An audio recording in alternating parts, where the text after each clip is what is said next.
All right, man. Figure TV live streams, like, share, subscribe, man. Salute to everybody that's tapped in the building, man. Shouts out to the LDBC. Let's get right into this video, man. So, I have some breaking news, but I have some very, very discouraging news and an absolute sad situation for the Los Angeles strippers that just gets worse. And this is what happens when you do things dirty. When you don't do things right and you do things wrong, this is what happens. Uh, it gets worse and worse for you. It's not going to get better. It's going to get worse. And this is exactly what's going on and happened with the Los Angeles strippers. Now, for you guys who don't know, the breaking news just came out about a guy who we seen running up a flight of stairs just 3 or 4 days ago, right? In the arena, running up the stadium stairs. Kawhi Leonard. Well, according to the reports, Kawhi Leonard who was supposed to be a game time decision for tomorrow, has been ruled out tomorrow's game. And not only ruled out tomorrow's game, he has been, they're saying that there's not even a word. There's not even a word on this guy on when he is going to return, man. This shit is sad, man. This is beyond comprehensible. This is outright savagery. All right, guys. This is outright savagery, man. That's going on with Kawhi Leonard, man. This is outright savagery, bro. And I'm gonna tell you something, man. It ain't no more respect left in the game, man. It ain't no more respect left in the game, man. How the hell is this man, bro? How is he pulling this shit off, bro? Somebody got to tell me, man. How is he pulling this off, bro? How is he pulling this off? We inquiring minds would like to know. How is this man pulling this shit off, bro? Every single year is something new with this guy. How is he pulling this off? Y'all got to explain this to me, man. He was supposed to be a game time decision. I saw it on the NBA app for tomorrow. Now, all of a sudden, he ain't playing, and there's no word on when he's going to return. This is the biggest sham in NBA history, bro. I'm telling y'all, man. I'm at a point now, bro, man. There needs to be a petition for Adam Silver to be removed as a commissioner of the league, bro. There's no way you're a commissioner allowing this type of shit to go on. This dude was seen running up and down stadium stairs 4 days ago. How in the blue hell has this man continued to be able to duck and dodge all these games? He's going to get the 400 missed games this week. This is crazy. I'm starting to feel like this dude is not coming back, man. And I'm going to tell y'all why it's wrong for the NBA, because other dudes start doing it. You start seeing this shit with Joel Embiid. You start seeing this shit with other players, bro. You saw it with Ben Simmons. He just quit. He got his money and backed out. Then that motherfucker was mad, Ben Simmons, when they took his money away. He got mad. How you ain't playing and get mad when they take your money away? Bro, this is sad. And I guarantee you, if they came and took Kawhi's money and say, look, bro, we don't cover all this, he would be upset. And, like, I don't understand how you explain this at this point, man. This dude, he have no love for basketball, no love for the game, no respect for the National Basketball Association. He is a disgrace, bro. Man, do you see the news, my nigga? And it's funny how, Math didn't pull up for this. It's funny. That nigga will pull up for anything else. But it's funny to me. I sent him the link. We'll see he pull up. How he didn't pull up for this. This shit is sad, bro. This shit is sad, man. What can the NBA do about this shit, bro? Because, bro, this is out of control, man. This is downright trolling right here, bro. This is trolling, bro.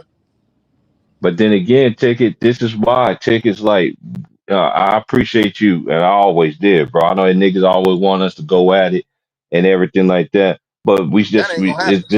It's just principle, bro. This is that's why I always say, fam, is I'll never get on Kawhi. Normally when people talk to me about Kawhi, I be like, nah, but this right here, man, nah, man. The only reason why I ain't really want to cook on it because I'm going through a move and stuff like that. But this is unacceptable, bro. Look, all the great players, look, he's doing this dumb stuff, and the Clippers are 4-10. There's no telling when he's coming back. Come on, man. We got to keep that same energy, man. at Like all. for real. Bro, and the Every nigga was everybody get that T smoke, Price. This bro. nigga was T Yeah, Price. That nigga was running up stadiums. He was running up the Boston Celtics stadium I've seen stairs that. 4 days ago. How the fuck is you doing that, nigga? But you ain't ready, nigga. Nigga, what is this? Right. What is I this? don't know, bro. They're stealing money, bro. Look, we seen too many players in this era stealing money, bro. We saw Ben Simmons steal money. It's so many stealing money going on around here, and there's no accountability for it. I remember Ben Simmons was giving up. We was giving Ben Simmons the business. You know, I gave it to him. You know, like I told you this nigga been faking his injuries from the beginning with San Antonio, nigga. You're not out this long with no ankle injury, nigga. Willis Reed played on an ankle injury with them flat ass shoes with no AC on that talk about hardwood, it nigga. Isaiah Thomas sprained his shit way worse than in them Kawhi. And Converse, what nigga. that nigga do? Isaiah limped his way up and down that court, nigga, while dropping down at 38 points, nigga, in a finals game in the Yeah, he closer. sure did. So I don't Yeah, want to close. hear it, bro. These niggas is soft and they some hoes, and I've been saying it. Yeah, you This is the have. way this nigga career supposed to be, bro. It's sad, but everybody got a storyline. It's like the WWE. Everybody has their own storyline. This is Kawhi's storyline, bro. This is what it is, and everybody is starting to do the same shit. That shit embarrassing. Giannis, G-Star, that every shit out embarrassing, every bro. other 2 games, Giannis is missing a game, bro. Come on, man, really? I want to hear that shit. Al Horford can't play back to Embarrassing, backs, bro. or he's elected not to play back. Nigga, get the fuck out. Retire then, nigga. We don't need you. Fuck, we Right. need you, Well, bro. Show he her ass can't up play out of back to here, man. back. They holding niggas out. He out tonight. Steph out because he tweaked his ankle. Get these soft, brittle ass niggas about the league, bro. It's destroying our game that we grew up loving, idolizing. You know what I'm saying? Like, this is like, nigga, we played on sprained ankles and Timberlands and shit, nigga. That's facts, bro. Like, in your That's motherfucking, facts. your ponies, your pro kids, your vans. Come on, your chucks. Come on, bro. It's These crazy, niggas man. hoes, bro. I can't. That's why it's hard for me to support this league. I watch it because it's like watching wrestling or boxing or whatever other sport that's out there. It's all we really got to look forward to. But And the as only reason far why as I watch it, twin. shit, Shout out to my hell boy nah. Leezy. The only reason why Who? I watch it though is because I grew up watching the game, right? And this is why I was saying on the other stream, man. This is why I watch college basketball, bro. Because one thing about college, them boys gonna play. Cause they, you know why? They have something to prove. They have Right. something to prove. Coach, you Yeah. can actually see coaches. You actually see playing system, different playing styles, all kind of stuff, man. You don't see that no more in the league. We were just talking about this on this last stream, man. There's no guarantee you go to a game that your favorite player is gonna actually go. Whoever your favorite player is gonna be there. Oh, I'm just gonna low manage tonight. I'm just not gonna play. Man, Kawhi Facts. been missing on a milk carton, man. Hey, Kawhi, I Hey, never got on you, bro, but I got something for you, bro. I got something for you. And bro, niggas call Trust him, me. you know they find and they get mad when you challenge his greatness. Fuck out of here, nigga. What are we right. talking It's, about? hey, Bro, hey, Ticket. This is how we get them, Ticket. Like, I know you was Oh, blessed off and fortunate, right? We talking about normal people, right? That work a 9 to 5, like myself, right? I can't go to work, and me. and my boy Elise, I can't go to work, right? I can't go to work. I cannot show up to work, I should say, right? And still talk about I want my 40 hours. It doesn't work out like that. They get rid of you, you're gone, they find somebody else, bro. This is what's wrong with the league. This is what's wrong with Adam Silver, old Roger face from Family Guy, from American Dad looking ass nigga. Get that crusted behind dude, ET on phone home looking ass, your old MTV looking what's oddity face looking ass nigga up out of here, man. Get a real person in the game that really, and also get real people from the media that loves the game that really played at a high level that really could talk this basketball stuff. Stop getting these lame ass dudes that's a role player on a team and you want to pump your chest about, well, you need to do this. Kawhi, Kawhi, That's why I respect Carmelo don't give me. Anthony talk about the game, nigga. Carmelo Anthony keep it 100, bro. Period. Yeah, I can hear him. I can hear Jamal Crawford. Jamal Only Crawford. one. I can't listen to Reggie Miller. I'm sorry, Reggie. Reggie, you know better. Sometimes they do be capping though. Sometimes I didn't heard Jamal Crawford cap before for like a LeBron or somebody. I'm like, nigga, yeah, right, stop it. Or a Luca. I'm like, nigga, stop. He don't play no D, bro. Stop it. Yeah. Hey, the much is given, the much is required, man. Like I said, you the Hey, one that said you was gonna take over LA, right? You the king of yeah. LA. Man, the only thing you did was steal money, nigga. That's the only thing you did, Kawhi. And Kawhi, Hey, y'all heard about I watched Cleveland? you at San Diego State. I watched you at San Diego State when you played for Me Steve too. Fisher. The Steve same Fisher, yeah. Steve, the same Steve Fisher, the same Steve Fisher that led Ramiro Robinson and Glenn Rice and what's my boy name? He used to play for the Pistons. Leezy Higgins. What's his first name? Oh my Rod God, I forgot Higgins. his name. Rod Right, Higgins. the same people that national championship team that beat Seton Hall in the national championship. That Steve Fisher coached you, and I know he didn't teach you how to cheat the game, buddy. I know Right. that for a fact. Right. Oh yeah. Oh no, not even. Not It's not even. even close. This is Hey, and sad, the bro. cold part, y'all heard what happened to the Cleveland Cavaliers, nigga. They was fined 100 racks for misreporting or not reporting an injury or whatever for that low management shit because against the Miami Heat they rested Evan Mobley, and Donovan Mitchell.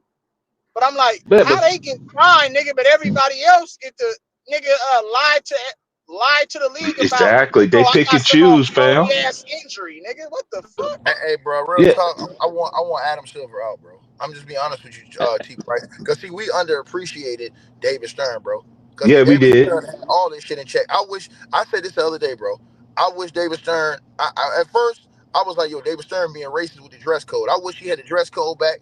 We gonna see these niggas in skirts, all this shit. They don't fucked up the whole game, bro. This Yeah, shit we should be saw coaches with suits on. I right, man. missed Come that on, era, man. bro. The Come I on, missed bro. LGBT, that. it's Come on, the man. I Come missed on, man. that. LGBTQ. Come on, man. It's the Come on, man. LGBTQ elemental P Hey, league. Chicky, you know I'm all the way a thou wow with you on that, bro. Me and you, and I've been saying the same thing about Alice Silver with you for all these years. This man Think got to about this. go, bro. Bunch of fruit T Price, buckets in the T league, Price, nigga. I'm telling hey, you. T Price and G Shaw. Think about this though. How all the high price players out? It don't be the low Mm-hmm. price players. It be them niggas getting paid the most money always missing games. Think Getting about that. paid the most Exactly. money. Right. So to get to my point, so these role players is carrying the load, doing the heavy lifting. They've been Yeah. doing it, especially on Kawhi's team. They definitely been doing it. Now look at them now. Man, the Clippers look so sad out there. But I watched the Clippers too. I watched all these teams, bro. Clippers look bad, bro. You should never got rid of Norman Powell. Hey, Now look what Norman Powell is doing now. And they fucked up so bad. This is a solid draft. They ain't gonna get no draft picks, man. But no hey, draft pick. ticket. Hey, ticket. I was just talking about this. This next year's draft. Y'all think this year's draft was off the chain? Next year's draft gonna Oh, be next even year is better off than the this one. That's chain. facts. That's facts, T Yeah, Price. it is. You'll see I the watch street niggas. college. I know it don't matter. I don't Yeah. care from the first round all the way to the second round. They got some certified niggas though, bro. For real. Here go our nigga right here, T Price. We ain't seen this nigga in a minute, man. That's Wham. James. James, what up, nigga? Oh, happy belated What's that birthday, with it? Jay. You know I shout out James, to my boy yo, James. happy birthday, James. What up, nigga? Baby, let me Happy get the keys to belated, the Rover bro. truck, nigga. What's up, man? Thank y'all, man. What's that with it? James, let me get the keys to the What's, Rover what's truck. good with you? Wow. Yeah, I Just sent the link to all the homies, man. Let you know you was live, ticket. You know we don't Man, be getting a James, man, where notification. my nigga James at? That nigga James been MIA, Yeah, nigga. yeah. James, you see your I nigga always Sheetrock, check on man? James. Shout out James. Shout out to my brother, man. Yeah, you see your nigga Sheetrock, man? That Sheetrock down bad. That nigga called him cheap rock. What you got on Sheetrock, James, man? That's James calling sheet rod. That shit be having me in tears when you be saying that shit. James, you all right, man?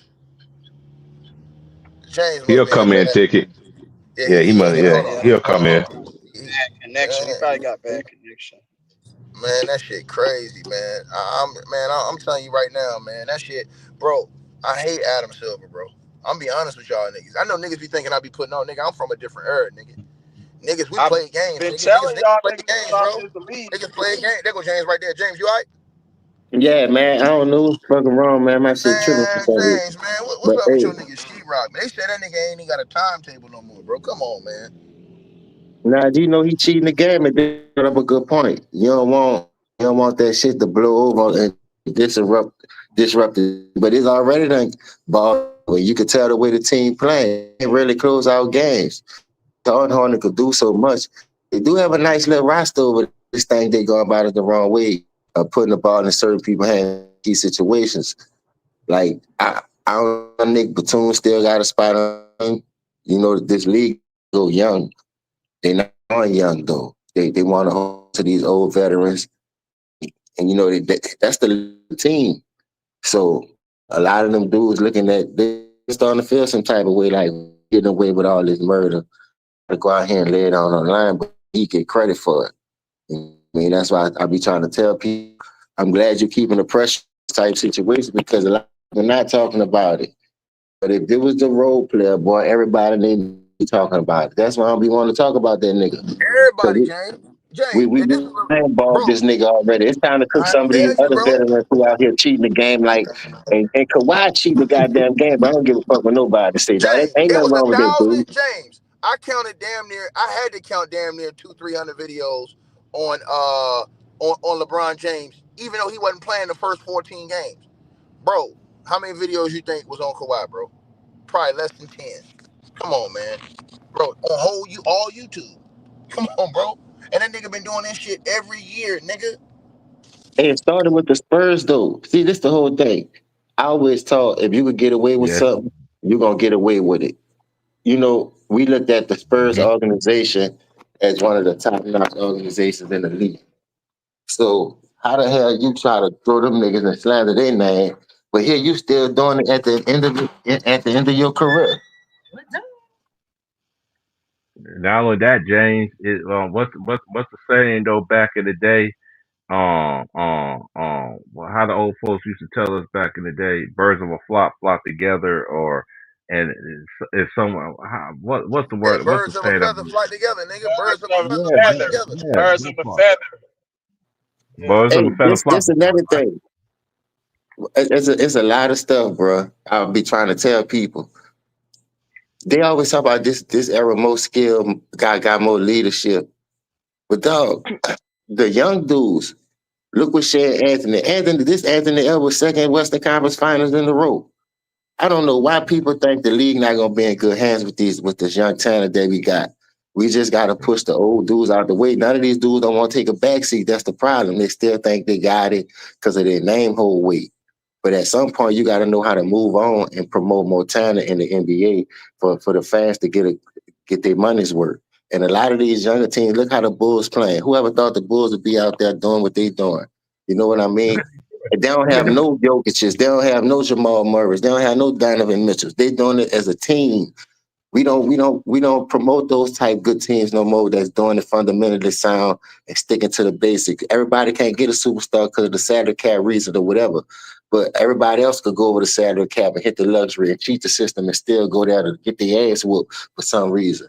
Then you got niggas over here that won't fucking play. Bruh, Orlando started off slow, but now it look like they getting their stride. They starting to click. Man, these young teams, bro, as I've been watching the last 5, 6 years, bro, I swear to God, since the bubble, really. Man, these dudes is not scared of none of these old ass niggas, man. And these dudes Yeah, out you there running. say the They same out thing there too, Jay. running. You right.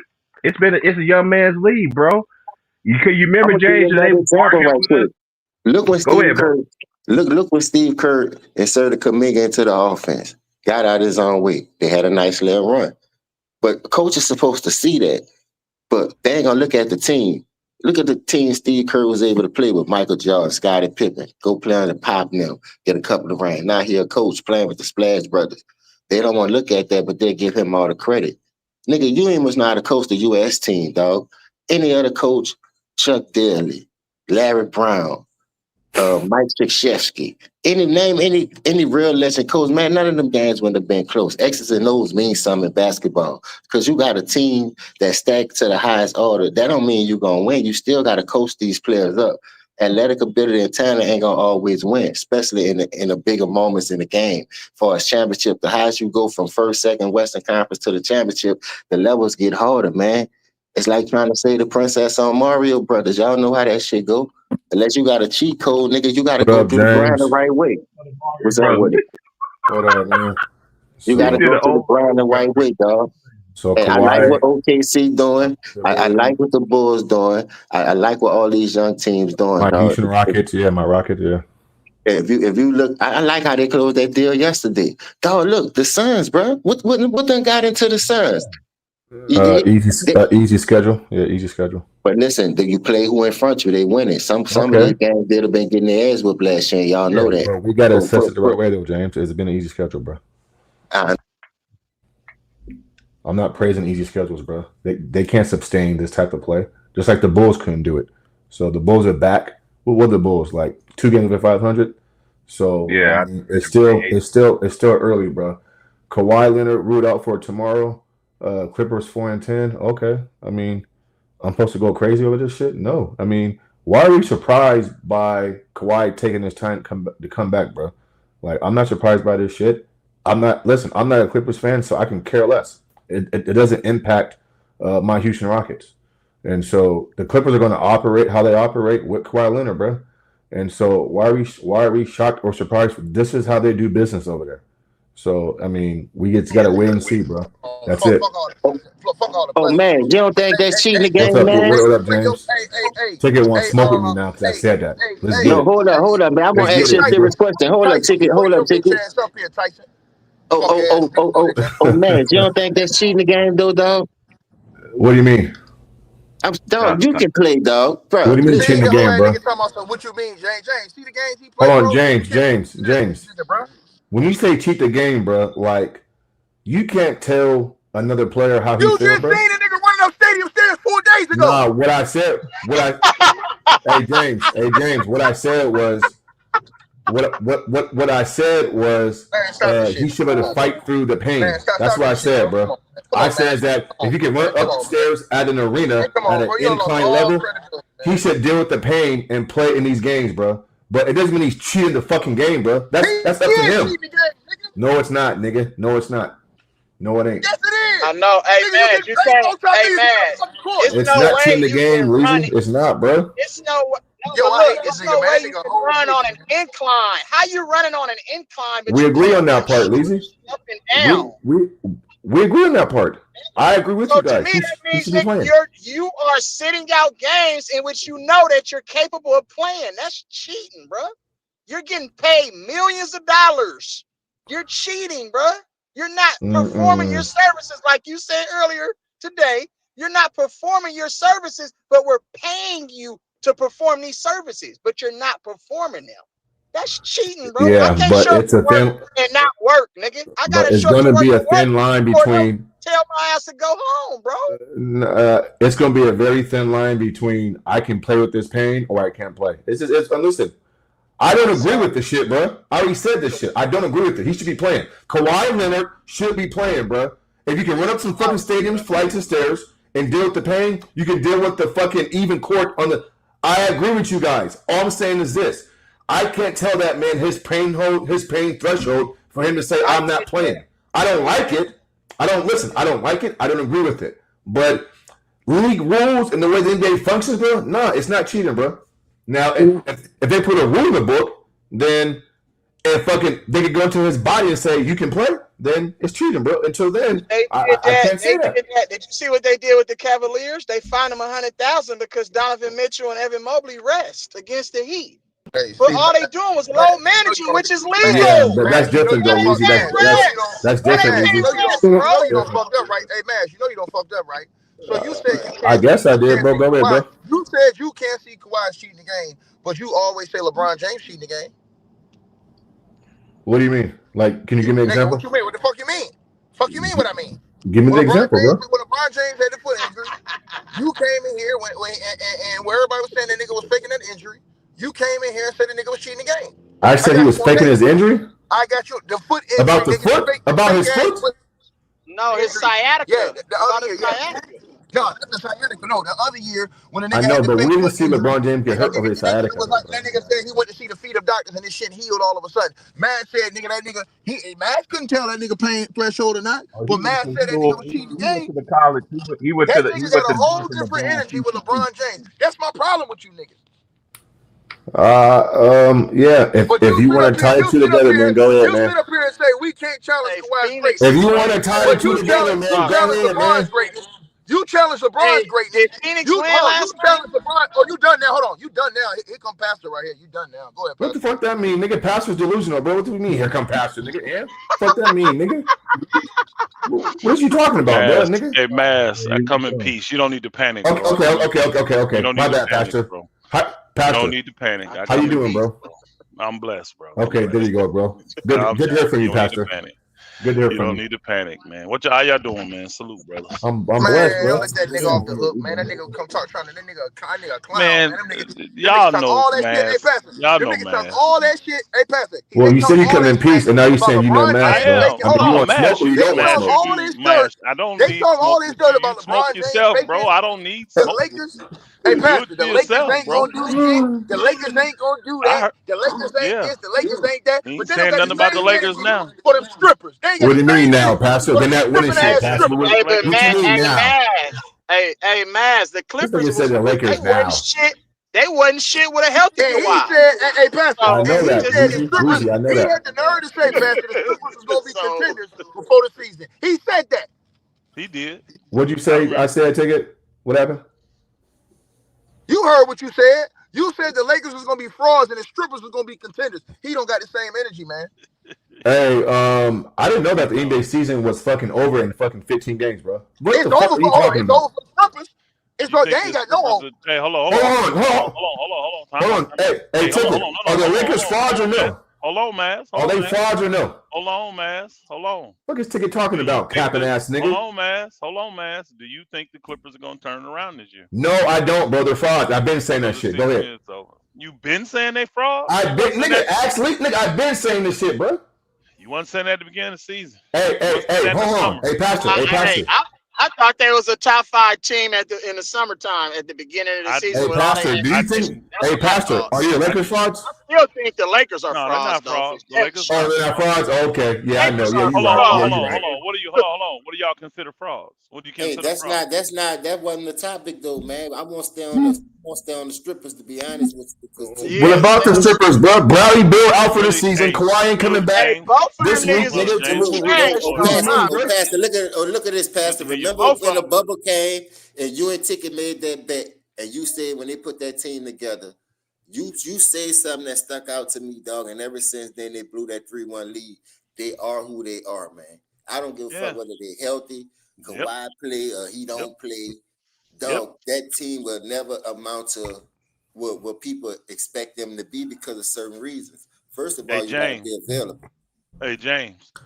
We agree on that, bro. Hey, James, what do strippers do? Don't they expose Ty themselves? Lue and James Harden. Yeah. That's what it strippers do. Yeah. And Same that's shit what they Lakers are. do. They going to expose themselves is what they gonna do. Right. And that's what they do. Okay. I just want to give. Here's the thing. The Lakers still What way up, better than the Mark? Is Clippers. that It don't matter. Martavius? Well, yeah, that's me. They're What's not- up, everybody? they're not Salute everybody on the championship. panel. But Hey, salute, my brother. but the They're not NBA helped the championship Lakers, contenders, though. but they Let's definitely keep not it 100. frauds.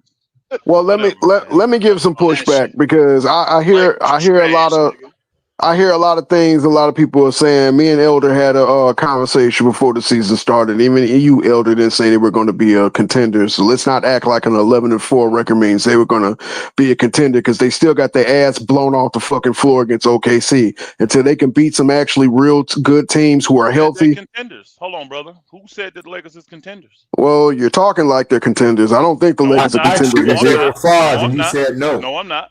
So just if you're not. Hold on, brother. Frauds, nigga, Hold on. without That's the help why. of the Hold on, NBA. y'all. That's why I asked. Define fraud, because I don't think a team is a fraud just because they're not contenders. okay, then wait, hold on. I just want to say this so we can get clarification. If you're a playoff team, are you a fraud? Yes or no? Yeah, because you can be play in. Hold on. I said Let me answer this question. Let me answer this question. Can you answer my question first? I will answer your question, but I got a follow-up question. Yes. Answer my question. So Yes. Because does anybody consider the 8th seed really going to go and win the championship? So you can be the 8th seed and you can make the playoffs. Make it to the championship. But have they won the championship? Yeah, did they win, nigga? Did the Knicks win? And did the Heat win? Bro. Yeah, hey, Martavis, he a Laker fan, bro. He just said they got there. He praising losing now. You telling me an 8 seed that got to the championship is a fraud? That's a if failure, they didn't win it, then everybody that doesn't win the championship is a fraud. Okay, see, I can't have a conversation with you then. Then let's not have a conversation. Yeah, he cooked your ass. That's why. Good shit, Martavis. You cooked his ass. If they don't win. Okay, so let me ask you this. They don't win. So let me ask a follow-up question, Elder, and this is all with all respect. There's no issues. We never have issues whenever we talk. We just have two different ways of looking at it. So when the Heat did they go back to the finals the next year after being the 8th seed? No. Did the Knicks go back to the NBA finals after being the 8th seed in the lockout season? No. So that means they were fucking frauds. I don't agree with that take. We don't have to agree on it, but that's how I look at it. Oh, hold on. Let me ask you this. When Dallas won the chip, were they frauds because they didn't make it back to the championship the next year? Were they frauds? Or they won the championship. You're talking about someone who won the championship, and you're talking about someone who didn't win the championship. What did they do the following year? See, what you're trying to tell me is if a team makes it to the chip and lose, they got to get back. I did not say that. I said if the 8th seed makes it to the championship and lose, they got to make it the next year to not be considered a fraud. That's exactly what you just said. You made it seem like any team that made it to the finals. I didn't say any team.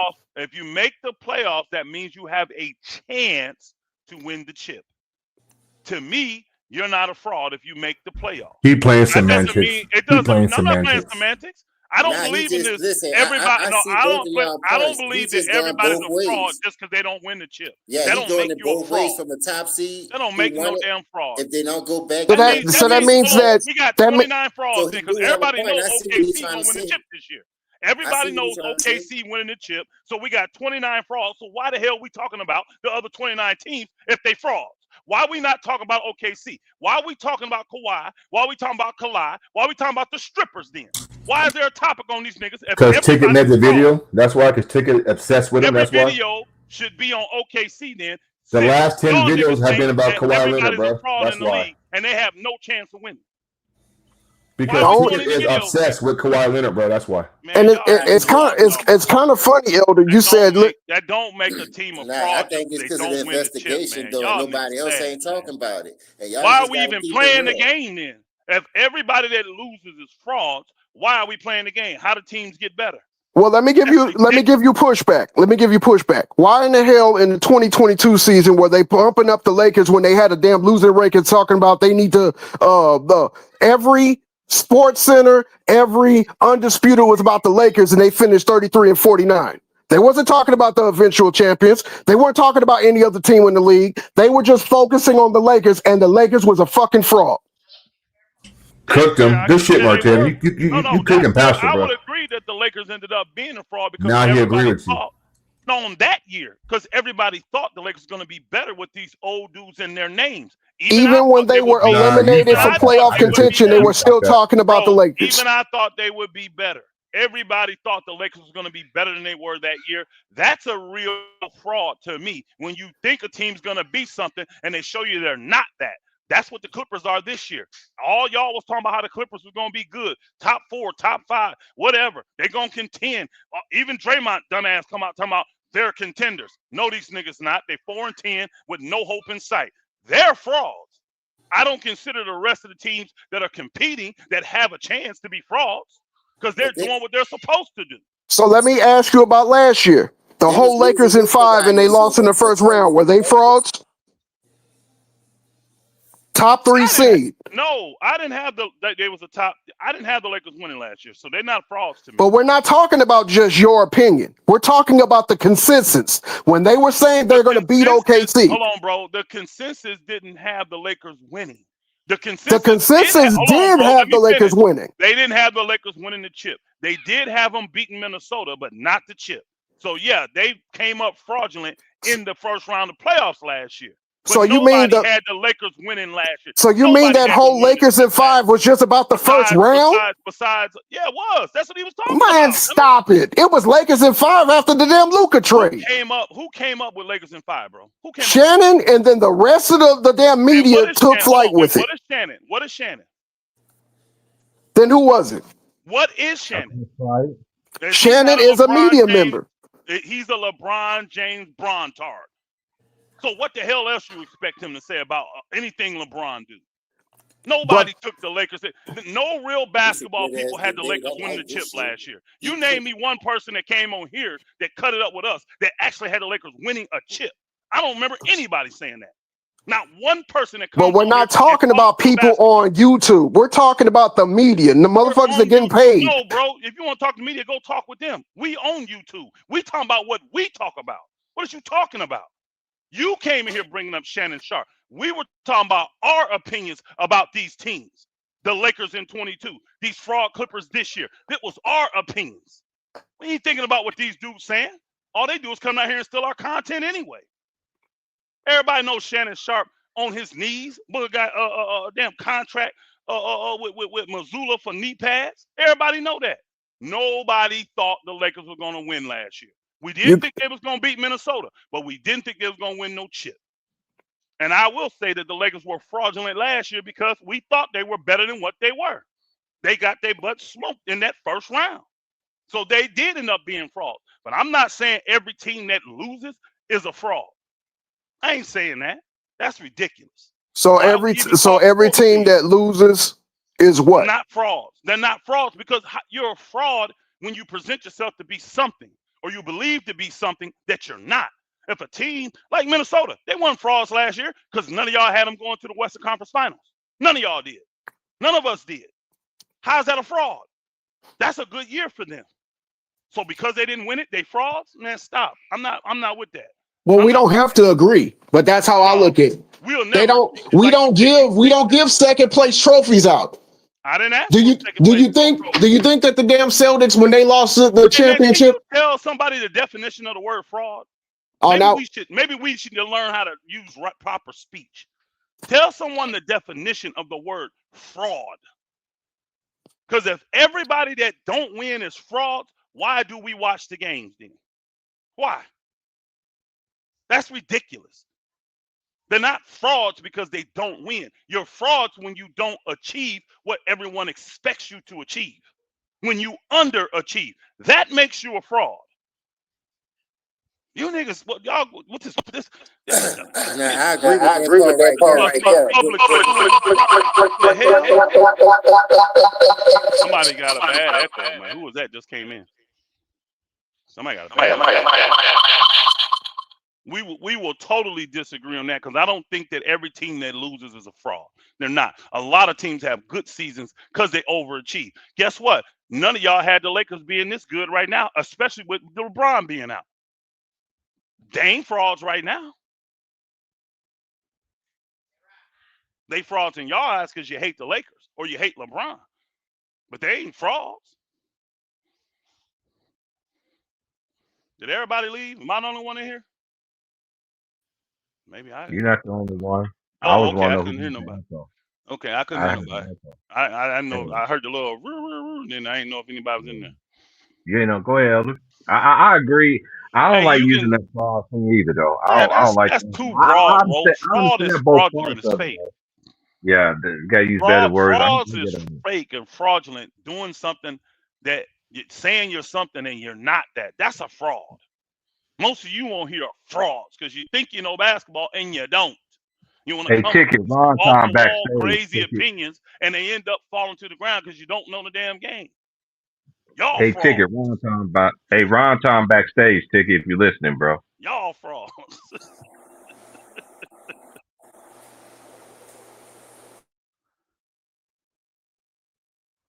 Man, they tripping on that. Okay. James, you still in here, James?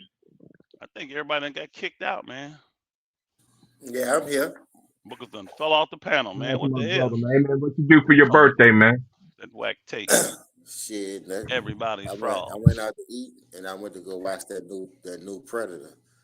But that shit was alright. I fell asleep on that shit, man. I ain't gonna lie. Hey, did you watch Freaky Tales yet? Hey, go watch it, man. buddy. That's a good one, though. I agree with what Elder said. I got more good takes than bad. I promise that. Go ahead, James. I'm sorry. No, I was saying I was agreeing with what you said about the fraud situation more than anything because a team can have high expectations. Like I think that was the 2007 Dallas Mavericks when they lost to the We Believe Golden State Warriors. That was a intriguing series because Dallas was number one. They won like 60 plus games. They was favored to win that series, but for the way how they lost that to the number 8 seed. Now that was that you could say that was a fraud season Gonna because fall on both of them. the expectations that they had. Yeah. You know You're a what I mean? fraud when you can't meet the expectations, bro.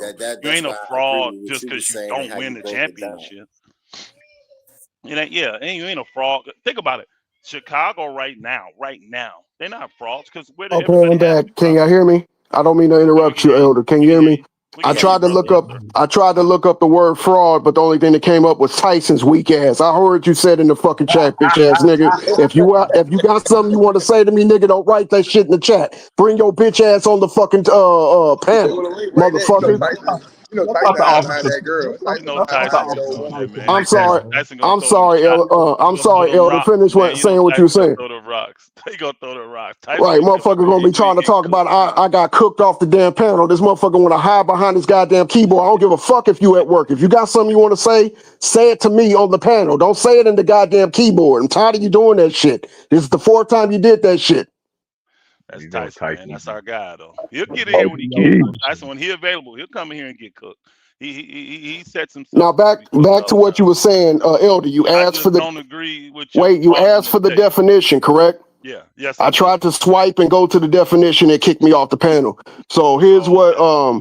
what the definition of fraud means. It says a person or thing intended to deceive others, typically by unjustifiably claiming or being credited with accomplishments or qualities. Yep. So when you get to a point where people will credit you or give you accolades for something that you can't achieve or don't achieve, that makes you a fraud. That's all that said.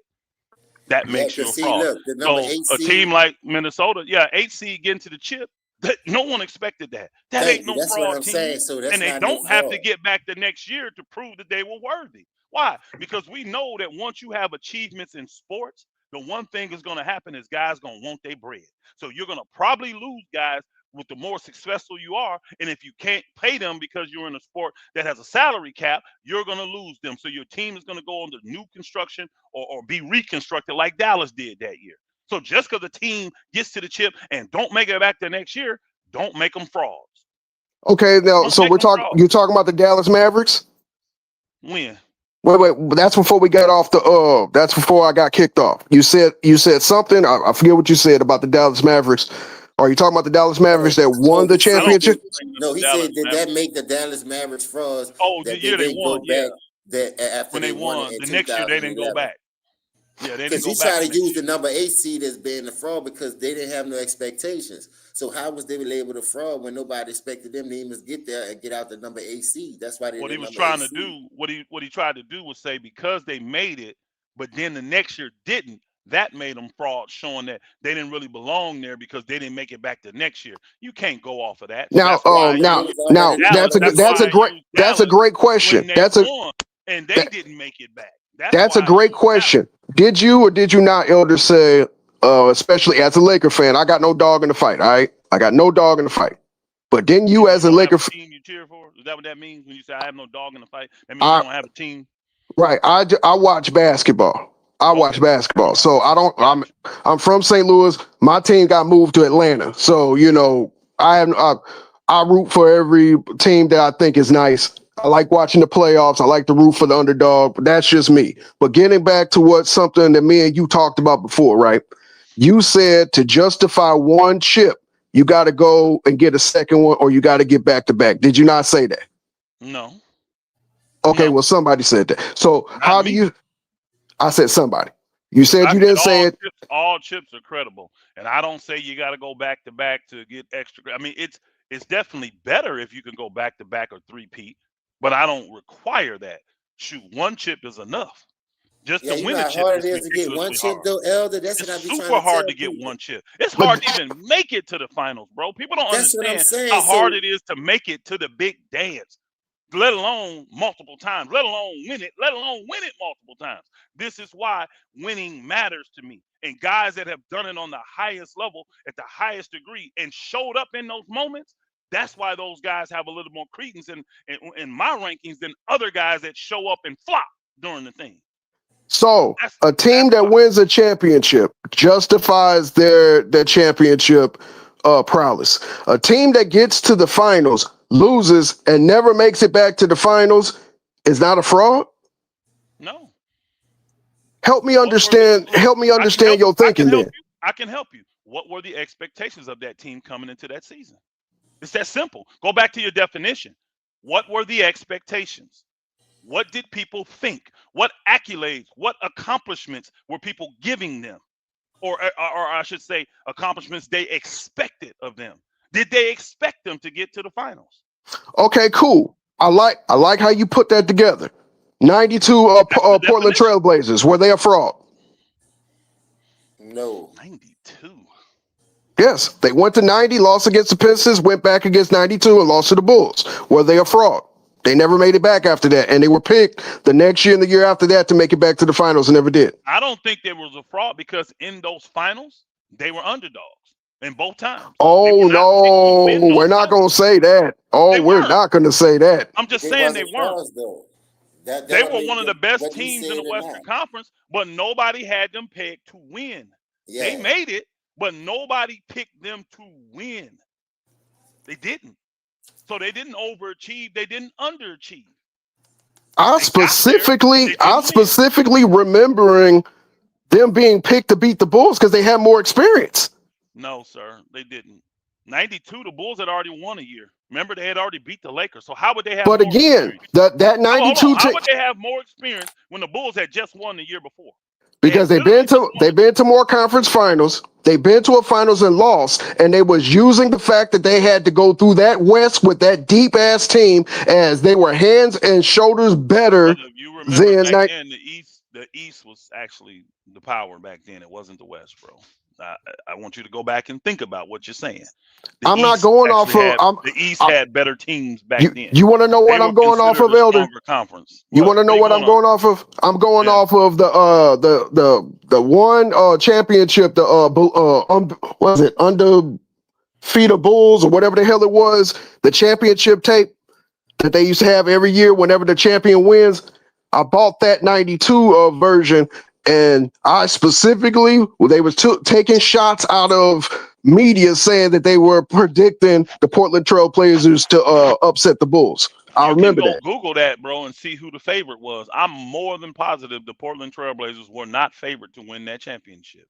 The Bulls were never underdogs in the championship series. That is a lie as well. They was an underdog in 91. They were underdog in 98. Try again, Elder. Finish, bro. You didn't let me finish.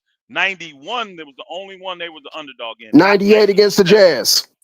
They were not underdogs, bro. Sorry. They were underdogs 98 against the Jazz. Jazz had home court advantage. That don't mean they were the underdog. Come on. Vegas hold on, bro. I got the answer right here for y'all. Games in your conference don't mean you're the underdog. I mean, I got the answer. Go ahead. I got the answer I was looking for. I know they were Martavian. They were picked the Chicago Bulls were favored to win the 1992 finals, having the best record in the league and home court advantage. They defeated the Portland Trail Blazers in 6 games to secure their second championship. Thank you. Go to 98. Please go to 98. Tell them who the favorite was in 98. That was. I think the favorites was the Bulls. It was the Bulls. It was the Jazz, right? No, just go and find out. Because he said they were only underdogs in 91, and I know that's a. I'm a Laker fan. So I know in 91 the Lakers was favored. Hey, right here it says the Utah Jazz was favored to win. Thank you. That's all we need to know. That's all we need to know. I missed it on that one. So it's a wash. I was wrong in 92. You was wrong in 98. So it's a wash. I'm actually shocked the Jazz was favored that year. Because because of the fact that the Jazz knocked off everybody in their conference so easily, they had like a 9-10 day wait because the Bulls went 7, and they were saying since the Indiana Pacers took their pound of flesh out of the Bulls, they were literally thinking that the Jazz was going to upset the Bulls. Not just that, because Scottie Pippen missed half of that season and he was playing through injury. So they didn't think what Scottie they was gonna get. So they figured Michael Jordan couldn't do it by himself. But he showed the world once again, why he's considered as the GOAT of basketball. And I'm just going off memory. I don't have all that stuff in front of me. So I'm So a saying, lot but of if this, you, if you think Scottie Pippen was healthy, the Jazz would have been favored. Scottie missing, 30, 40 games that season? he missed 40 games. Dealing with the back issues. half the season. Nobody didn't expect the Bulls to go beat a fully healthy Utah Jazz after what Utah gave them a run the year before that. Both of those series, 97 and 98, that was one of the two best series I've seen. And Tyson in the chat, I apologize, man. But yeah, the Jazz was rolling that playoff series. I guess you could. I mean, if you want to call them a fraud, since the Jazz were favored, they had been there before and they didn't get it done. I guess you can call them frauds. I would call them underachieving. Frauds is presenting yourself. I don't consider them Mike frauds. Because Mike did it to all of them. So just imagine if Mike wasn't in the way. Patrick Ewing to have a ring, John Stockton them have two, because they was the best team. That pick and roll was unfucking stoppable, bro. Rain Man would have a ring. They played would have had a ring. Seattle, Charles Barkley would have a ring. Charles Barkley. Just think about it. Gary Payton got one, but he didn't get one. Let's not forget about. Let's not win teams, bro. This wasn't no 50-win teams. These teams in the West was winning 60+ games. We're forgetting about that original core for the Cleveland Cavaliers. Hey, look, Judah put in there the actual odds, y'all. See, y'all brought up articles where people said their opinions. Judah put the odds up there. Go look. He said the odds was the Bulls plus 140. This is what was in Vegas that year, and the Jazz was plus 600. Is that at the start of the year, or is that at the finals? That's at the finals. He gave the finals odds. I would have to look that up. He just did. He just looked it up. Judah Rising just looked it up. He said, y'all don't know how betting works. Y'all going off of people's opinions on who gonna win. But the betting had the Bulls to win that. He said they were plus 140 and the Jazz was plus 600. So all the money was going on the Bulls to win. All the money. People might have thought that the Jazz were favored, but the money had the Bulls favored to win in 98. Okay. I follow the money. I don't. Not people's opinions. Not the people's love opinions. of the root of all evil is the love of money. So bro. You can do that if you want to. I quote you properly. The love of money is the root of all evil. I just said that. No, you didn't. Yeah, I did. Yeah, I did. Yeah, that's nice. But I didn't say I love money, bro. I said I follow the money, meaning that's what I look to make my assessment, because that's what this is all about. That really shows favorite where all the money is going. That shows you who people believe is going to win, where the money is bet at. Well, we look at two things differently. Okay. Well, I'm gonna go with Vegas. Vegas sets the odds to me, because they are the ones that's involved in all this gambling. So, Elder, you saying do that mean the Bulls was favored then, Elder? Yeah, they were favored, because the money was all betting on the Bulls to win. They were favored, highly favored, 140 to 600. They were highly favored. I know y'all know about that when it comes to that type. I'm still Put trying it this to learn way. that part. The way that worked is, if you would have won your bet, you would have won 140 on the Bulls. You'd have won 600 on the Jazz. Yeah, you tell me who everybody thought was going to win. The Bulls were favored. I don't remember any finals except 91, because I know in 91 everybody thought the Lakers was going to win that finals. Everybody thought that. Vegas and everybody. I guarantee you go pull up the Vegas odds, they had the Lakers winning that finals. I guarantee it. I knew 91. The rest of them, the Bulls was favored.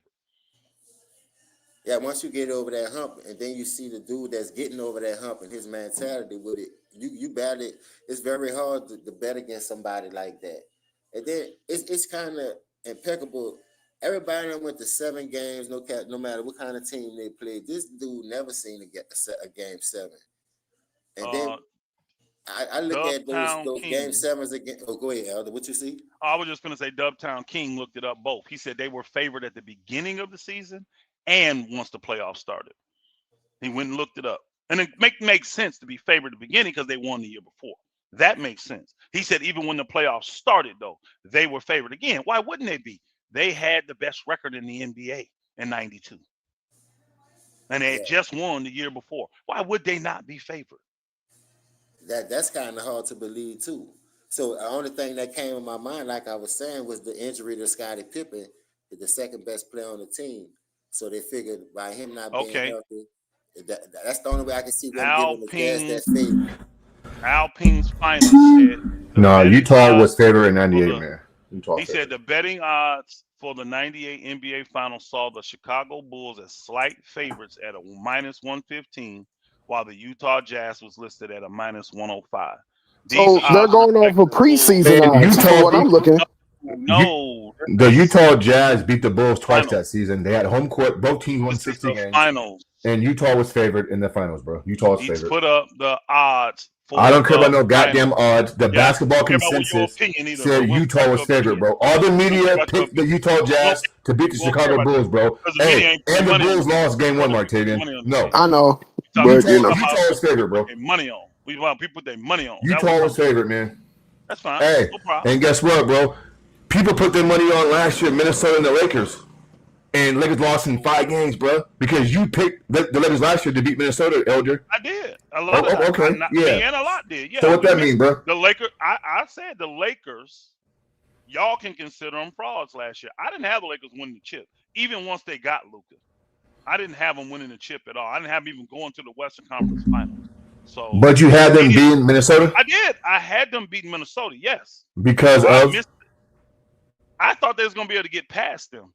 Especially with the way Anthony Edwards was talking, all this Luka fear and all this stuff. I was like, this dude afraid of Luka. I don't like that. I don't want nobody too much praise. Now it might have been a setup. You know what? Too Raw is inside the chat, and I want to give Too Raw his credit because I asked Too Raw to do a video on Game 6 on that last possession where Mike stole the ball, and we talked about John Stockton throwing it in there to Malone too soon. He should have seen Michael behind Carl. So, but Too Raw agrees with me, Elder. He says Utah was favorite, bro. I mean, so again, I don't care about the betting odds, bro. Us basketball Why not? people. That's where the favorites and it comes from. Well, Elder, can I give some respectful pushback? Everything that I'm looking at says the same betting line in the preseason. I don't see a betting line before the playoffs started, even before the finals. So, yeah, the preseason odds had Chicago at +140 and Utah at +600. But I haven't seen anything yet that before the playoffs. These numbers up. He just put up there the betting odds for the 98 NBA Finals saw the Chicago Bulls as a slight favorite at -115, while the Utah Jazz were listed at -105. Where did he get that from? He just made that up? If you listening to what I'm saying, I'm trying to search through everything, and I still haven't even found that. Again, just because you can't find it, don't mean it ain't there. He found it. So did he? Hold on, bro. Hold on. He said this was the 98 NBA Finals. This is the final betting odds. I don't know why you can't find it. He found it though. So and he posted. Can't put his sources up there. Have him put his source. If you're listening, put your source up, please. Right in here. Put the source up where you found that for the finals.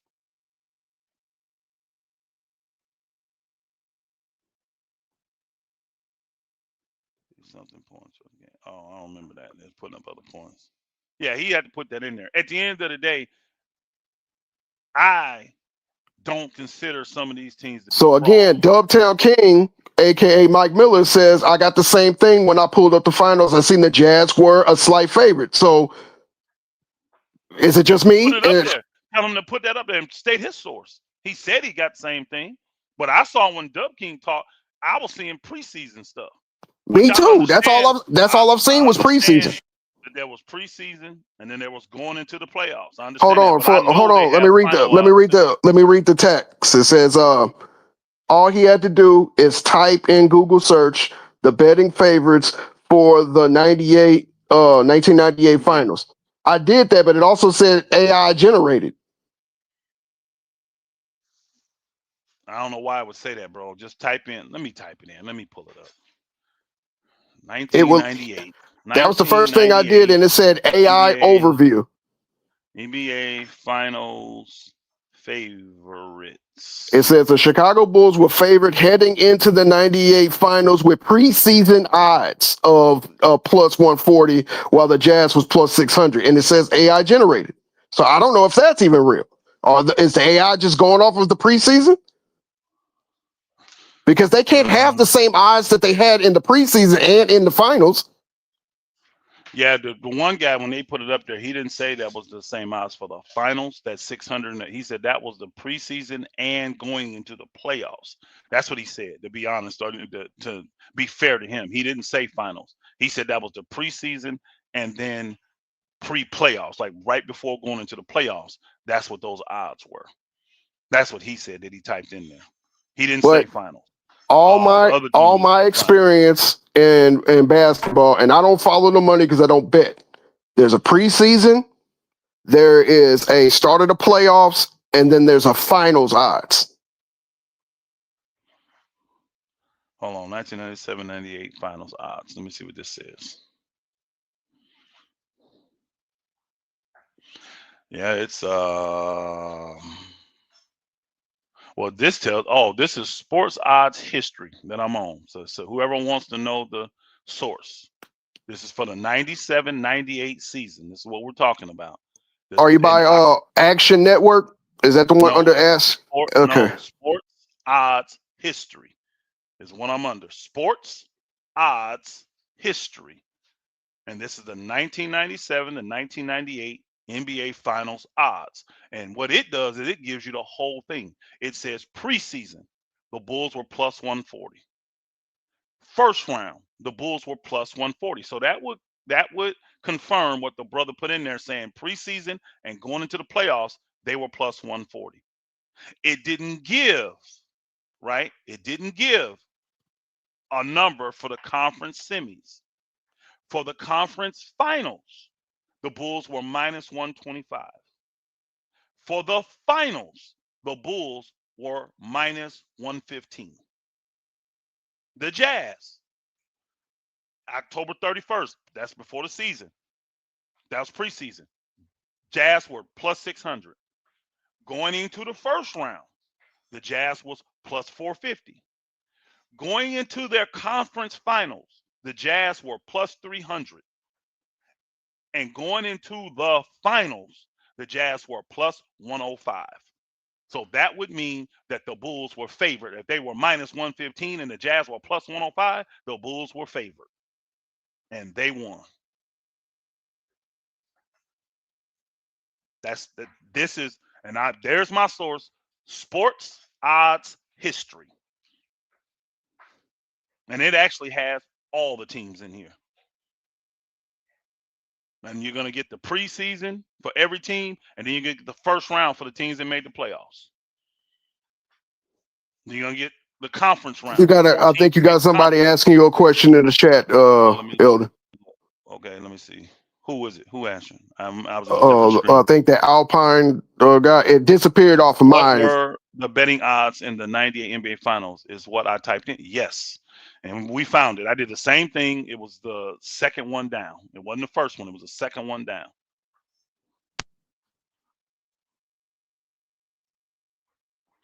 Judah Rising. A lot of articles, people's opinions. Yeah, I agree that a lot of people's opinions had the Jazz favored, but they weren't favored in the betting odds. I agree with that. I know a lot of people had the Jazz favored, and I remember that when they started talking about it, how the Bulls had missed a lot of games and they didn't have home court. I remember that talk once they start talking about it. So I think a lot of people talking had the Jazz as favorites, but the money had the Bulls as favorites. And when I'm talking favorites, I'm not going off men's opinion, because I can line 10 men up, and I promise you, you're never going to get all 10 of those men to agree. Probably not going to get 4 of them to agree. So I go by the odds. All this stuff is money driven. This is all gambling driven anyways. So that's what determines the favorite to me, what the gamblers say. And the Bulls were the favorite. But I said the same thing about the 92 Portland Trailblazer, and you disregarded my same point. What point did you make about the 92 Trailblazers, sir? I said the consensus, the people in the media, the people that was talking on the air was saying that they predict the Portland Trailblazers to upset the Bulls. And you said I'm telling you that was not a consensus, sir. I remember back then. You might have had a few people pick that. You're gonna get somebody to pick an upset. But the consensus, you telling me the consensus was Portland was gonna beat the Bulls when the Bulls had the best record in the league and they had just won the year before? That wasn't the consensus, sir. I'm sorry, it wasn't. For the simple fact, opinion. I remember when they had that interview trying to say that Clyde Drexler was better than Michael Jordan going into game one based off of the three-point shot is what a couple of sports writers and a couple of analysts said that's what was going to make the difference. Yeah, and of course, a lot of those analysts hated the Bulls because they hated Mike because Mike destroyed them. And again, these are people's opinion. Vegas never had Portland beating the Bulls. The only time Vegas had the Bulls losing in the finals was in 91. The money came in on the Lakers in 91, and they lost in 6 games. 5. That went 6, didn't it? They lost in 5. They lost the first one in Chicago and ran off 4 straight. Let me go look that up. You have to look that up as a Lakers fan, Elder? I do, bro. I thought the Lakers won 2 games in that series. Nope. Sam Perkins hit the 3 in Chicago, which they took. We were struggling with some certain things, but I thought the Lakers won. Well, they might have won in 5 then. Yeah, because they won on your home court.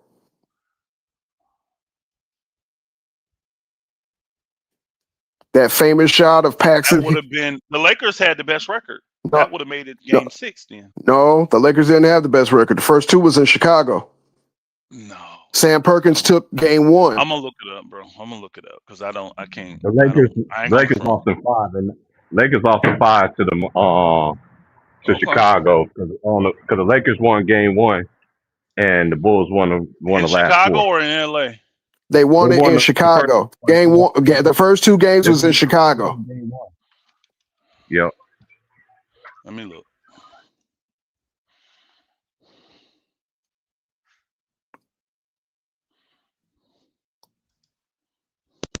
That was the very first finals I ever watched. My parents are Lakers fans. Yeah, they did win 4-1. Yeah, they won 4-1. I don't know why I thought the Lakers got 2 games out of that. I was shocked by the whole thing, though. I really was. I know we had a couple minor injuries and all that, but still, I was just shocked. I was shocked because I was like, these boys handling the Lakers. See, I wasn't as shocked when the Lakers lost to the Pistons. Y'all remember it was 2004? Y'all remember that? Yeah.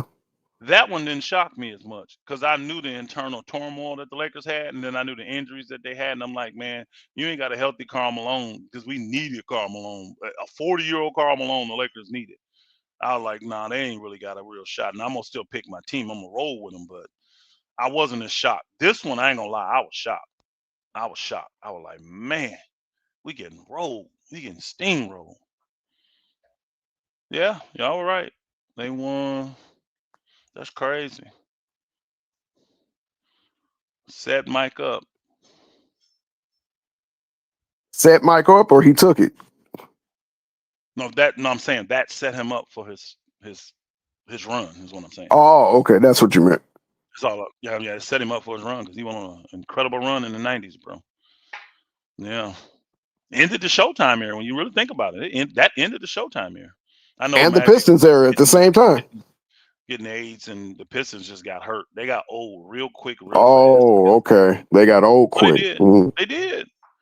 Back then, bro. Back then, when you being honest about it, them guys loved the game, and they gave the game everything. They played hard. And let me say this. I'm gonna change it a little bit, yeah, just a little. I'm not down with all the load managing and all that stuff. I think the Spurs, when they initially started load managing, had the right idea. If you have an aging star or an aging guy that's still trying to play, you should load manage him. That's how it started. with the Spurs. This young players, that's the problem. But I'm looking at at how this thing kind of materialized, right?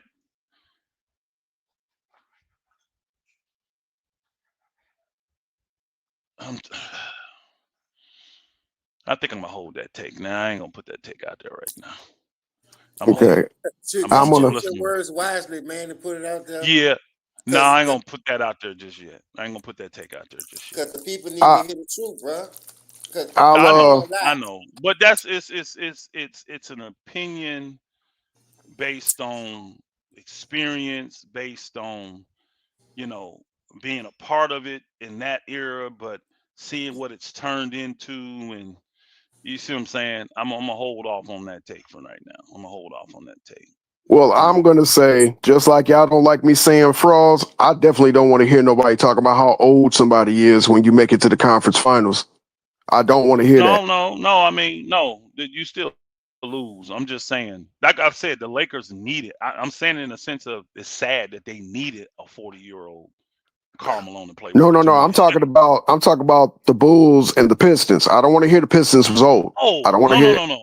Oh, that's another. I'll say that part of what I was gonna say. I'm sorry. I'll say that part. Those guys gave everything to the game, but you see, that's why their careers were cut short. Most of those guys, the greats from the 80s, and they played what, 12, 11, 13 years. You don't have many of them guys that made it, the stars. I don't know any of the stars that made 20 years. Jordan got 15, but he had to chop it up to get to 15. He had multiple years off and all this stuff to get to 15 years. So them guys gave everything, played every game, and I think that shortened their careers. I really do. Now, the new age folk, I think they looked at that and saw it and said, you know what?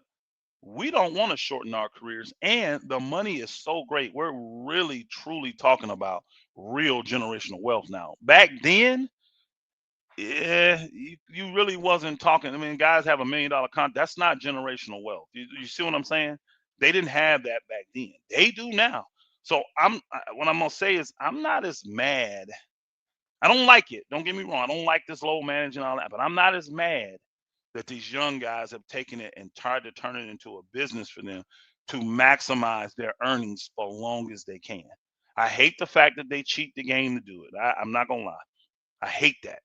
But I get it when you're talking, I can play another 6 or 7 years and make literally another 150, $200 million for my family.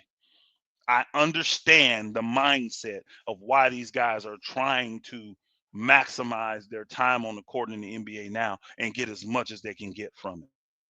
I really do. I really do. And I know how these sports teams run these dudes. I know most of you because you never can't play at that level, you don't understand having that kind of money. It's hard for you to say to yourself, I don't even want to hear you complain when you're making 20 mil. Being in a system, being driven like a slave, being, taken advantage, steal that. Billionaires take advantage of millionaires. That's just how it works, y'all. Unfortunately. But I can say with this new age, I understand why these dudes are doing everything they can to brand themselves and keep this money coming in as long as they can. Because we are talking about generation. A $50 million contract today is not like a $10 million contract back then. It's still greater. It's much greater. And I don't agree with the stuff like what Kawhi doing. I don't agree with that. You play within the rules, bro. You know what I'm saying? Just because you decided to leave a team that could pay you more because they traded for you and you didn't want to be there, now my new team has to make up for that. I don't agree with that. I don't. I don't agree with that type of stuff. But I I agree do with everything you. understand. I, Yeah, I I do agree. understand why they playing less games to try to preserve their careers longer and make this money. I get it, bro. I do. And you know what? I want to see that. Hopefully, I'm around long enough to see it. Because think about this, y'all. I'm gonna ask a serious question here. Who can we see from sports or entertainment that's black that has actually been able to pass this type of wealth down, and we can see 2 and 3 generations from them what they started, that they've taken it and ran with it and made it into more. You want I me to give don't you an think honest that. answer? Yeah, yeah. Do we have any example of that? Do you really want me to give you an honest answer? Because it's gonna go off I the do. rails if I do. It won't go off the rails. I probably Okay, agree then with you honestly because I know the answer to why it hasn't. there's not going to ever be a black person that's going to be allowed to do that. It's always some scandal. There's always some bullshit that cuts them down before they're able to make that type of money. I can give you one example only. I will give you the Bill Cosby. He was the one that had the potential to do it. Yep. But as soon as he started threatening to buy NBC, his days were marked. Yep. No, I believe it's a systematic. I believe it's part of the system to give, but also to take it back. Tyson To says make in the sure. chat, Tyson says Michael Jordan in the chat. Do you believe him? Nah, I don't, because his children, he's still living that. I'm talking about when he's gone, his children get it, turn it into something greater, and they give it to something greater. Like the Hence book the talked word about how, systematic. His yeah, money is the book, making money way after he's dead and gone. yeah, he's still here, so I don't consider him. That's why I went back and said guys of old who had, and I think your example of Bill was really good because he started in the late 50s, early 60s.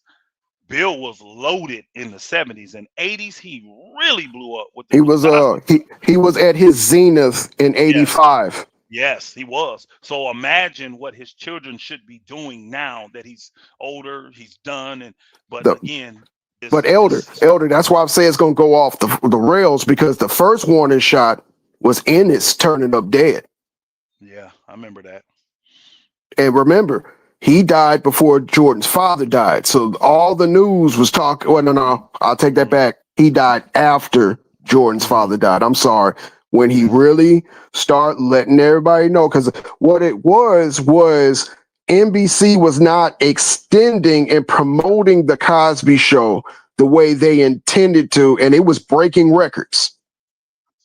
Then no he doubt. started with the Different World. Then he wanted to do another spinoff. And they was like, Hmm. nah, we're not doing that. And by the way, you're supposed to have a 10-year contract with the Cosby Show. We're gonna knock that down to 8. And Yep. the royalties and everything else. Because before Malcolm died, not to go off on a long tangent, he was fighting for his royalties for the Cosby Show. Yep. And I remember then that. magically, he ends up drowned. So he was called America's favorite father. Yep. And he went from the America's favorite father to America's favorite predator Predator. Yeah. in a course of 18 months. And then they broke the law by revealing a legal, what's that called, Elder? Help me out with it. When you, deposition. Position. They, Yeah. they broke a deposition that was never supposed to see public to prove this, that, and the third, and then convicted him off of a sealed deposition that ended up getting overturned. But guess what? The damage is already done. Yep. See, hey, at Stan, I get what you're saying there. How a lot of players don't have much money left after a few years after retiring, and see what happens is that the system knows that these people, these brothers, because see, somebody put the Bus family in there. I'm not talking about white families. I can show you a dozen. I can show you hundreds of white families that have done this, right? I have a hard time showing you black families. Now I know some privately that have passed on things, but I'm talking about in the public eye. It's designed to give it, but it's also designed to take it back. The whole system is designed that way. It really is. It's designed to give it, and then we're gonna get it back because we're not gonna allow your children's children to Absolutely. see Stan in the chat your brought up children, Michael. man. Yeah. But your children's children do it. They're not gonna get it. So it's designed that way. Like even with Jordan, you can tell which one of his children has business acumen, His daughter. has the which one of them no that can take it and run with it the way Jordan did. I want to can say take what Marcus, but Jordan. I'm afraid. I don't know, bro. I'm gonna tell you right now, none of his children have it. None of them have it. None of them. None of them have it to take the Jordan brand, because he's a brand, and take that thing to a whole nother level once Jordan's gone. No, not the Wayans family. Nice try, but No, no. no. That is close. Family is, we still need time for them. It's too early to say it for them. It is. But I see the thought, because they're close, the way they tried to, but we're really talking generational inside of the brotherhood, because these are older brothers passing it down to their younger brothers. And they're making things happen behind the scenes. See, everybody think, well, they're not that funny enough. Y'all don't understand how that business works. When you writing and creating and directing, making even more money. And You see what guess I'm what? saying? Fox shut that shit down with In Living Color. When they saw Yep. where it was going, they shut Yep. that down. That's why Damon and Keenan had to walk away from it. Yep. This is why blacks will never be able to control the media. This is Bill Cosby in trouble. A lot of people forget he started with CBS. He started trying to buy CBS. They slapped him on the wrist, told him go away, blah, blah, blah. Most folks don't even know about that. He doubled down and came back and said, I'm not even going to try to buy CBS, which was the lowest level at the time. Now I want you I'm going for the highest top level, dog. NBC. And they said, oh, we're going to show you, and brought out allegations from, think about that, y'all. What happened to statute of limitations? They brought out allegations from 50 years ago. Wait, Elder, you're breaking up. You're breaking up, Y'all didn't Elder. hear me? Y'all didn't hear me? You breaking up pretty bad. What happened? Oh, wow. I don't know what happened. I don't know. Can y'all hear me now? Okay, hear you now, but repeat what you just said. You said what happened to what? I was saying with Bill Cosby, they took this thing and brought up accusations from 50 years ago. I'm like, what happened to statutes of limitations? They brought up accusations from 50 years ago to bury this man. 50 years. But it's because he pressed the issue and tried to get into an media, which they've already told our time, you're not going to run that. You're not. You're not going to You're not going own to it. get this, you're not going to be able to dictate what is put out to the public and how it's put out and when it's put out and where it's put out. You ain't finna dictate that. We want me to give you a local example that I lived through. In Yes, my sir. hometown of St. Louis, Missouri, they had this thriving black family called the Roberts family. Okay. Mm-hmm. And when some of the areas in Midtown and downtown St. Louis started to turn upside down in the mid 90s, they start buying up property. They start putting their own little factions and building grocery stores, laundromats. They even had this thing called the Roberts Building. When Sears pulled out, they bought it from Sears and they made it the Roberts Building. They even was having restaurants all throughout the city of St. Louis. And overnight, it seemed like within 6 months, they dried up out of nowhere. And next thing you know, they're being hit with federal charges and this, that, and other, and all these infrastructures are being not like closed. They were leveling them. They closed down the Roberts restaurant, put a Crackle Barrel there, and they tried to make it like that never existed, to the point to where they had to leave St. Louis. Carry on. That's crazy. I'm not surprised though, but I didn't want to get off into too much of. But again, I had to. It's all connected, Elder. We can't explain one side without talking about the other side. I agree, but I wanted to give credit to these new age guys, because I know we blast them a lot, y'all, for what they call evolving the game, and we call it, dumbing down the game, cheating the game, all that. I will say this from a business standpoint. I have a lot of respect for these guys. I do. For making brands, making generational wealth. Now I'm hoping some of them are going to be smart enough to learn how to actually pass that wealth down. You're not going to be able to do it by buying 50 cars and houses, and you ain't going to be able to do it that way. So I'm hoping and praying that some of these guys will take some of this money and figure out the real system, so that you can pass on that kind of wealth to your family and get them in the mindset to where get your investments to work for you. meaning invest in things that duplicate on their own and themselves. But You understand what I'm they saying?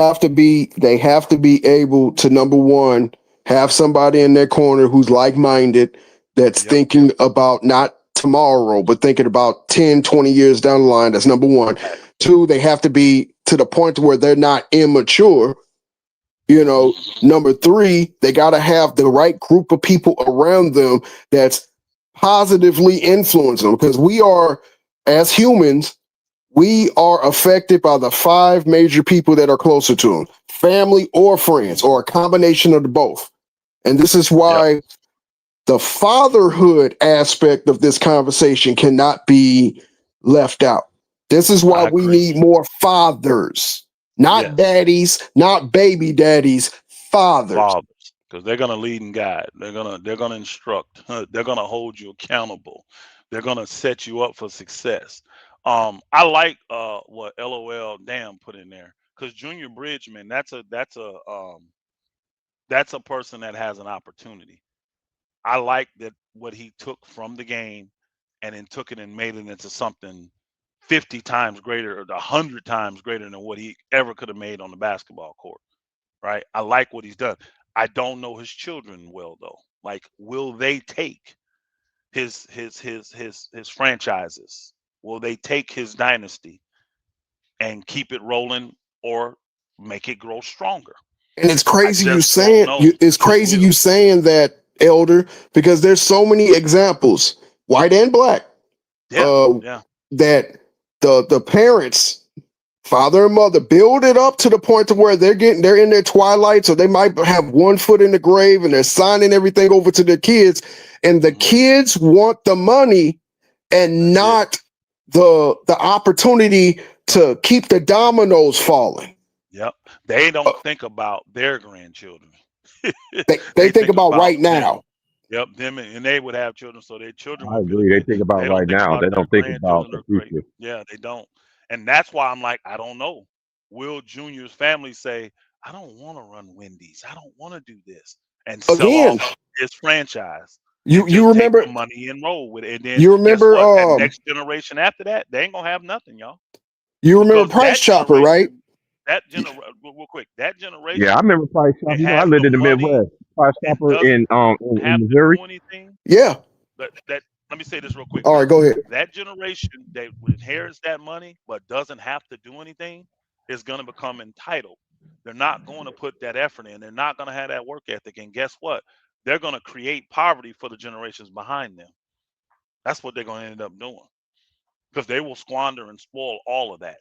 They're going to do that. And they're But not going ano- to teach. They're not going to teach their children work ethic because they never had it. And that's how you create poverty from this situation. And this is how this cycle always works and gives it back to the system that it came from. I agree And with that's that. what has to be broke. That's what has to be broke. See, but now that's not going to Junior be. should have his children and grandchildren, because he's old enough to probably have grandchildren old enough to be working. All of them should be working in his restaurants right now. But real That's what talk, they should Elvin. be doing.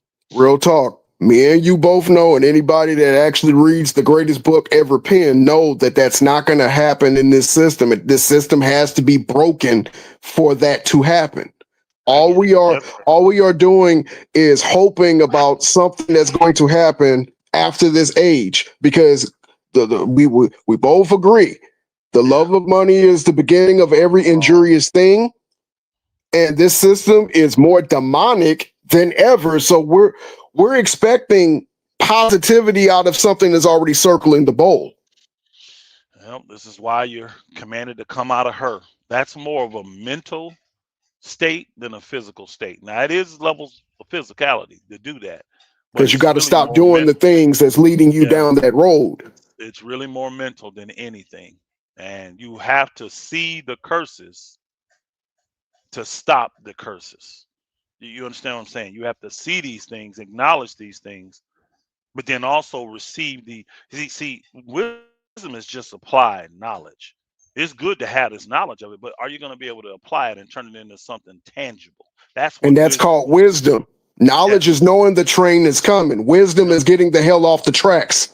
Yep. And warning others how to get off the tracks and never get on the tracks. You see what I'm saying? So, yeah, this is the stuff that we gotta hope that goes forward, man. But I wanted to throw that shout out to these new age people because I do come on here and bash them a lot, man, with their style of play and tearing up our game and cheating the system, and it's a lot of negativity towards them.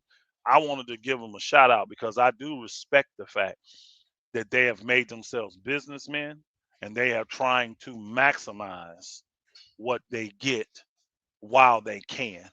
I'm just hoping that they're going to be smarter about what they do and have more compassion and care for not just their children's, but their children's children. I really do. I pray that that's the route that they're going to go. And money is power. Money is, the book even says money is the answer to all things. You can answer a lot with money. You can. And it takes on the character of the person that holds it. Money itself isn't evil. If someone loves money and they have it, they're going to turn it into something evil. Because If an when you evil love person got it, something, yeah, when you love something more than the Most High, it's an idol. So it's going to become a no doubt stumbling about it. block. Absolutely. Facts right there. Facts right there. No doubt about it. Say, I ain't Man, I got stupid, to Evan. bounce, man. This a great. No, I didn't think you was, bro. I didn't think you was. You just your basketball takes be different. That's all. You think differently. I can't do the broad stuff. A lot of times people will go broad, and I'm like, nah, I can't just put everybody in that. I can't do that. I can't do these broad strokes. Only time I go broad is with the Bron tards. I go Oh, real okay. broad when I'm dealing with the Bron lovers and their delusion. I go broad with them, but other than that, I don't.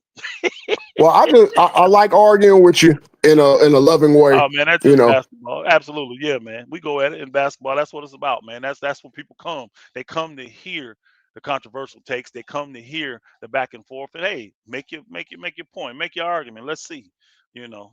Let's see. I saw You the want to chat go room. to the you want to go I to the saw the chat room. definitions. Yeah, I saw the chat room. They were, hey, they heard you. They like, cook that nigga, Elder, cook it. Then they came back. Oh man, he cooking, man. He cooking, man. Oh man, Elder cooking. Yeah, I know. It's okay. It's just what happens. This is what we do, man. This is what we do. But no, It's it's called good to hear ebbs and y'all, man. flows, man. Thanks again for Absolutely. coming in, Elder. Until we Yes, sir, chat the man. next time. So now it's Yes, gonna sir. be me and T Price. Absolutely. Salute. Y'all hold it down, man. Shalom, shalom. Yeah, Tyson in the chat. 27 years of just studying has got me to this point. Never let up on it. It's a lifelong journey, and I'm still here. So as long as I'm still here, I'm gonna still be in that book studying it. Saying there's a lot of injuries in the NBA's right now. What needs to extend training camp? Wait. So they need to extend training camp. Is it the training camp or is it the training that's getting them to be a little bit more less durable? I wanted to talk about that on the last stream. I just never got a chance because it was a Mookie ticket fight. But the thing about it is, I heard a lot of people saying the more you play basketball, the more your body starts to get accustomed to the beating, and it gets stronger naturally. And then when you sitting out 5 games and then play 10 games and sit out 2 games and play 3 games and sit out, your body's not really building up on its own strength 9 times out of 10.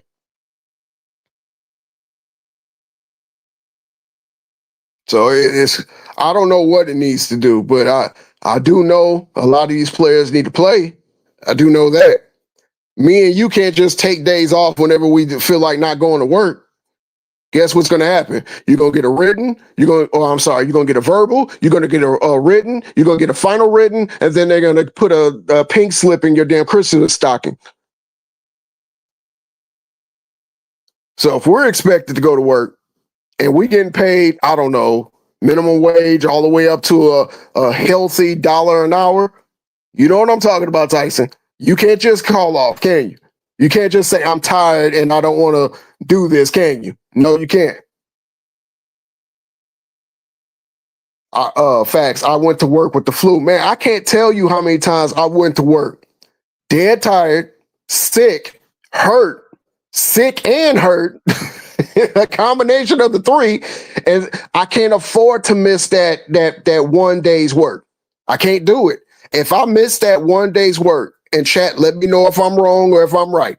If I miss that 1 day work, it's going to take me a month to make it back. Because every time you go to work, you're counting the whole dime on your damn paycheck. It's crazy. And I used to do over the road deliveries, and there's been many times that I'm just like, I ain't feeling it. I'm sick. I'm hurting, but I can't miss that damn. I can't miss this shift. I just can't miss this shift. So I'm gonna fake it. So I'll take NyQuil with me. Well, not necessarily NyQuil because it makes you drowsy. Let me see. Tyson says, Mark, what do you say? Do you say to the advanced science saying players are are moving way more and faster, literally, and stop and go, causing more injuries? You know what? I would have to do some research on that. I heard a little bit of talk about that, but I will have to do my own research. You know what? Table that question, Tyson. Give me 24 hours, and I would definitely bring that up. But I don't know. I will have to look at that because I don't know if it's skewed. I got to see exactly who wrote it. I gotta get in my bag on that. But that's a good question. We're gonna table that for another. Hollywood Herm in the chat. Salute to you. Says, I agree with Tyson. The game is too fast. It's taxing the tweak muscles, which cause sprains and muscle tears more frequently. I don't know. I can't say the game is more taxing. When I watched a version or an era of a game where when you went to the hole, you get hit by a linebacker and a free safety every time you go to the hole. You know, I know every era is different, but the game of basketball is definitely the game of basketball, fellas. It's definitely the game of basketball. Herm said the game is not too fast. I don't see any difference. Only difference I see is the defensive prowess. That's the only difference. Well, glaring difference that I really see, and shot selection. That's crazy. I've broken the ankle before. I've broken the ankle at work, and it definitely I had to take 2 years off from playing. I used to work at UPS. I stepped on a roller, got my boot caught, and then when I fell, it turned my ankle and broke it. The worst pain I've ever felt. It took probably about 18 months for it to get back healed. The crazy thing about it is when it healed, I was faster running than I've ever been in my life, and I could jump just as high. Let me see. Jordan and other players from the 90s said that hardwood made their legs stronger. Today, players wearing soft cushion shoes with no support for joints. That's why the ACL tears every shit. Hope I read all of it. I heard that too. I don't know how much of that is true, but I have heard that they are shooting too many threes. Absolutely. The game. Nothing changed but evolution. You mean the evolution of the game? Herm? The 60s was the high-paced game, Chuck Taylor's more grueling schedule. They didn't load manage or have injuries like this. Yes, and they used to play 4 games in 4 nights, 6 games in 7 nights. Yeah, too many guards dribble unnecessarily, use hezzy moves instead of going straight to the rim. I can agree with that wholeheartedly. Houston is smoking the Cavs 53-37. Damn. Not just evolution, her philosophy and skill had changed as well. Well, we're never gonna disagree on the philosophy has changed. The philosophy has changed, seemed like 180 degrees. I don't think this era is more skilled. They just more freedom than any other era. I can agree with that. Herm says yes, evolution of the game. Yes. So you and Tyson's in the same boat. says, what do you think about Steph Curry? Did he hurt the game or change the game? I will say that Steph Curry's not the one that hurt the game. Okay. Steph Curry came in doing what he does best. If somebody wants to bite his style and they're not as good as him, that doesn't have nothing to do with him. That's just like saying Jordan hurt the game when Jordan was doing what he did, and you had other players that was picked to be just like Jordan but never panned out. But that didn't hurt the game because you still have variations of different types of players than Michael Jordan. It's a copycat league. Curry came in, did his thing the way he did it. There's a whole bunch of people in there that don't got his skill or his range trying to do the same thing. And just because you may hit a 50-foot three, or I'll say a 30-foot three every 6 tries, don't mean that you should do it. What do you think about? I already read that. Skill is a part of evolution. Okay, I can take that. Yeah, okay, maybe not more skill, but definitely skills are taught and focused on. We can agree on that. If they're just telling you, hey, just practice threes and dribbling, then the other things in basketball, like defense, like manipulating on offense, that doesn't have nothing to do with threes, post ups, flares, screens, pin downs, all those things that made basketball great. If you just focus on one side, the other side is going to suffer. Steph changed it for guys like him. The league getting rid of the big man was a byproduct of Steph being able to score from insane range. But is that Steph's fault, though? He maximized what he did best. Not everybody's built like Steph, just like not everybody's built like LeBron, KD, and so on and so forth. Herm says, but as for the athleticism shit, ain't too many MFs now more athletic than Dominique Wilkins or Sean Kemp. Facts, Herm. G-Man Marshall says, ticket F Kawhi. The Pistons is balling, man. These bums don't need no more attention. I'm pretty sure Ticket going to take that into consideration. Half of the skills today will be called carry in the 80s and 90s. Oh, man. You're right. I've watched somebody put the hand directly under the ball over and over and over again, and the ref looked the other way. IQ seems to be lost today. Definitely, Mike Miller. Definitely. Wide open lane to go get 2. You stop off at the 3-point line to take a 3 and miss? Nah. You got to get the highest percentage shot. I don't care what analytics says. That's bad basketball sound like to me. Is that James Hayes? You already know it. The one and only in the flesh. Sound like you finishing up that southern fish where you got catfish, fries, hush puppies. Nah, man, I'm eating like a Mexican today, man. Oh, rice, beans, tequila. I got me a burrito. That's it. Oh, okay. I had a taste for a burrito. You know, my amigos are there long, but my keys. You know where they at. Yeah, Mike Miller, 3-on-1 fast break shooting threes. Like, why? Yeah, I don't. The conversation y'all got into, man, and then about leadership, generational wealth. That'd be my type of conversation right there. Because when I ask people how much money do they really need, because you get the money, still don't do nothing with it. Can you really spend the money? Is it really your money? You know what I mean? People say they be broke, living paycheck to paycheck. I don't know, because I don't be around them niggas every day. But if a nigga making money like that, these niggas broke and they ain't trying to build no generational wealth, what is wrong with you? That's the next question we should be asking. Why is we praising this nigga? He's a loser. Like, you can look at him and see, like, you should lead your own tribe anyway and come together with other kings and queens to make it better. Ain't no one tribe can conquer no one thing. That's going to start beef. That's going to draw confusion. Everybody, you think he know it all. No, we all come together and put our brains together. I don't want to be the one to know it all. Because if the shit don't work, y'all going to come at me. If the shit do work, y'all going to be hating, thinking my shit don't stink.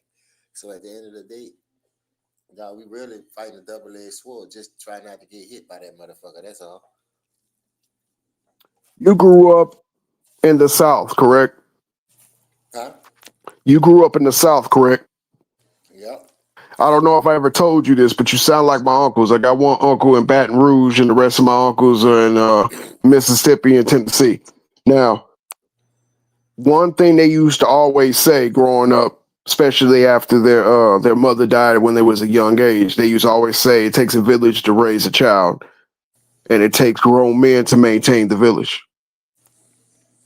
And we always hear one side, but we don't hear that other side that it takes grown men to maintain the village. Facts. The biggest thing that I see out of the youth, and I see the narrative is to get the man out the house. The man ain't no good.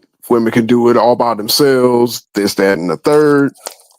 But we can sit up here and talk about gasoline, oil, the rainforest, but the biggest unused resource that's being threatened for extinction is men, fathers, grandfathers. All of them have their role. And shout out to the child. Yeah, the welfare system put that monkey wrench in the plan, but it doesn't have to do that when you got individuals or multi-millionaires before they're even 25. Now the game has changed differently. And I do agree with what Elder says. Just because you're making that type of money don't mean you need 50 cars, bling. See, that's what I'm saying right there. Bruh. My people from Mississippi, I got people from New Iberia. I got people from Alabama. I got people that live in the country still. Still have land, right? They still have land. That's what I'm about to tell you. Generational wealth mean anything, more than anything to these people. They're like, man, fuck money. They're trying to buy what I got. It ain't enough money in the world that I'm going to sell it. But they do have good jobs. You know, they do know how to keep, like, there's more than one way to make money anyway. So if your brand can expand to help people get on, to help people elevate and feed a family, that's cool. You did your job. Now, what they do with their money when they get it is all on them. You can't help everybody. Some people just have a fetish to keep up with the Joneses. Some people have a fetish to keep up with the materialistic shit. Some people have a fetish to buy cars. Some people have a fetish to buy jewelry, whatever the case may be. They like to go to the club and make it rain. They like to drink. They like to smoke. Everybody have what they like to do, but does that bring in longevity? Do that build generational wealth? Because the way I came up, I ain't buying shit don't have no value no more. That's just me. I don't give a fuck about that shit. But if I can get a nice business partner and I can come along and he be like, man, look, I see you doing your thing. You always grind. How much you got to invest in this shit? I'm jumping on that motherfucker. And you can't. I know it's not cool to jump on everything, but I don't think nobody come at you. Because I'm a firm believer right now, dog. We missed out on so many blessings by trying to cheat the game and just instead of staying on that path of righteousness and just do it the right way. Because it's going to happen for you. There's some people that got their blessings now, but they done blowed it on trips. They done blowed the thing and, you know, they done hit the lottery and got billions and millions of dollars. But instead of opening up a small business, a food truck or anything to start up any kind of generational wealth, you know, people like to eat. You can open up a little car wash business, buy your little material, mobile, anything. Like, there's so many ways to get fucking paid out here, dog. For us to even be in a situation to keep having to rely on welfare. This person to do this for, that person to do that for. Something wrong with your motherfucking name. Some niggas almost won't go to work. Look at the NBA. These niggas getting paid millions of motherfucking dollars and don't want to play. It ain't just me. It ain't just the people that's around me. He must in the professional sports world now. Motherfuckers is lazy, dog, and don't want to earn shit. They just want a nigga to give it to them. Oh, he the GOAT. Oh, he the best player. Bitch, I barely see you play. Bitch, you barely just come around. Bitch, you ain't from this hood no more. You done got your little corns and you done moved to Belly Hill. Bitch, you ain't one of us. You know what I mean? Y'all see how they did Spencer James? But Spencer always was Crenshaw, nigga. James, you're speaking correct. Movies, dog, and we missed the fucking message. And All American, one of my favorite fucking TV shows, but I caught that fucking message though. But if you don't got nobody around you to put you up on game, you're just going to continue to make the same mistake over and over and over again. No, that's a divine conquer tactics. And nigga, if a nigga ain't catch on to that bullshit by now, that's why you got niggas still selling out. I'm talking about at an all-time high. But notice what you just said. before you went on your tangent, you said you're not buying anything that doesn't have value anymore. You went through a phase when you did, and then you either got better educated, more mature, or just started to realize that this ain't gonna get me nowhere in the end. You got individuals that's making 10 to 1,000 times more than the 9 to 5 person, and they feel like I gotta spend because my teammate got to spend. He got this. He drops 10,000 to 20,000 at the club every night that we're not playing. So I got to do that. And by the time you realize it, you don't get that contract no more. You're not making that type of money no more. Hey, one thing I notice about this, and I'm gonna tell people this right now. I be tired of hearing people talking about how athletic these people is, how the medical field got them coming back in a very quick time or fashion. They must play the game that they love. To see them go out there and cheat this shit the way they do, come on, man. Y'all medical field way better than ours. Look at Dominique had tore his ACL, MCL, came back and played. Adrian Peterson did it, came back in 9 months, still run for 2,000 yards. Y'all just not fucking built like us, man. So stay the fuck out of our way, man. Stop promoting this bullshit, man. This shit water ass product, and y'all want a nigga to fucking believe that shit. Believe that shit. No, I'm not falling for the banana in the tailpipe, bro. That's why I don't watch the shit like I used to. Martavius, you know for a fact, bro, in the 80s and the 90s, niggas was cutting school, leaving church early, niggas was calling off sick for work.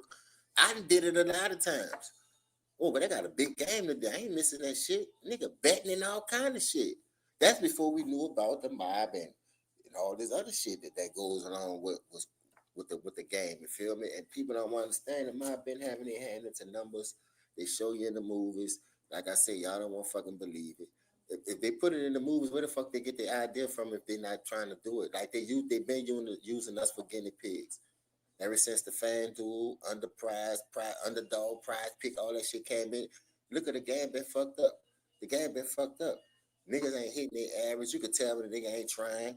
Like they doing the shit in your face legally, but even though it's illegally and we not giving no pushback on it, we still gonna promote it. We still gonna watch it. We still gonna talk about it. Man, fuck them niggas. Man, them niggas already done fucked up a good product. Elder just told y'all that. From what y'all know the game is to become, to where it came from and to where it started. Come on, man. Y'all know this ain't no fucking basketball. This ain't no fucking sports. This shit is bullshit they putting out here. And they want you to buy it. Hey, James. Huh? I want to stay on that one point that you said. Now, every time I look at a game, when somebody fucks up really bad, I got to question it now. I can't just say, oh, damn, that was just a bad play. I got to say, damn, was that a point shave? Does he got a parlay he betting on? I can't take it serious no more. Hey, you know why? Because look all the fucking evidence starting to come out. Somebody got to be the fall partner. Why it always got to be us? Just like y'all talking about the Bill Cosby with the NBC. It never be none of them. It always be one of us. And these dudes don't always have to be no sellouts, but you know who the gatekeepers is and the real sellouts, but the niggas ain't talking about them niggas. Niggas still praising them type niggas like they do no wrong. But them niggas straight gatekeepers and y'all fucking know it. Because a nigga not putting them on the spotlight and talking about it because they scared or whatever. I ain't scared of none of them niggas, man. They bleed the same way and put their pants on the same way I do. The truth fucking hurt. Don't come ask me no questions if you don't want me to tell you the truth, bitch. I don't fuck with you, nigga. Did what you did. You fucked over some good people. All to become a billionaire and to stay on top as long as you have to stay on top, you got to fuck over a lot of people, dog. And that comes with the good and the bad. You feel me? That's why when you have a machine that's built like the Media, it's hard to crack that Da Vinci Code. But it's starting to like get weakened because niggas is the more you put yourself in the spotlight, the more you get people to dissect on you. Like this nigga always talk. Well, let me see what he talking about. Well, my son better than this. Oh well, fuck that. Oh, She-Rock ain't playing again. Well, She-Rock just scored third the night before that. He said he gonna play back to back. This the type of shit we gotta see. So why would you believe them niggas? Dog, Philadelphia been trusting the same fucking process, but since Embiid not playing, look at them the dudes classic. The dude backseat and the other the point guard, shooting guard. I like him, number 77. That's a nice little backcourt. And they young nigga build off that. Man, fuck Joel Embiid and Paul George, bitch ass. They don't want to fucking play. Y'all got Kelly Oubre. Y'all got other pieces around them. Dudes is striving without them.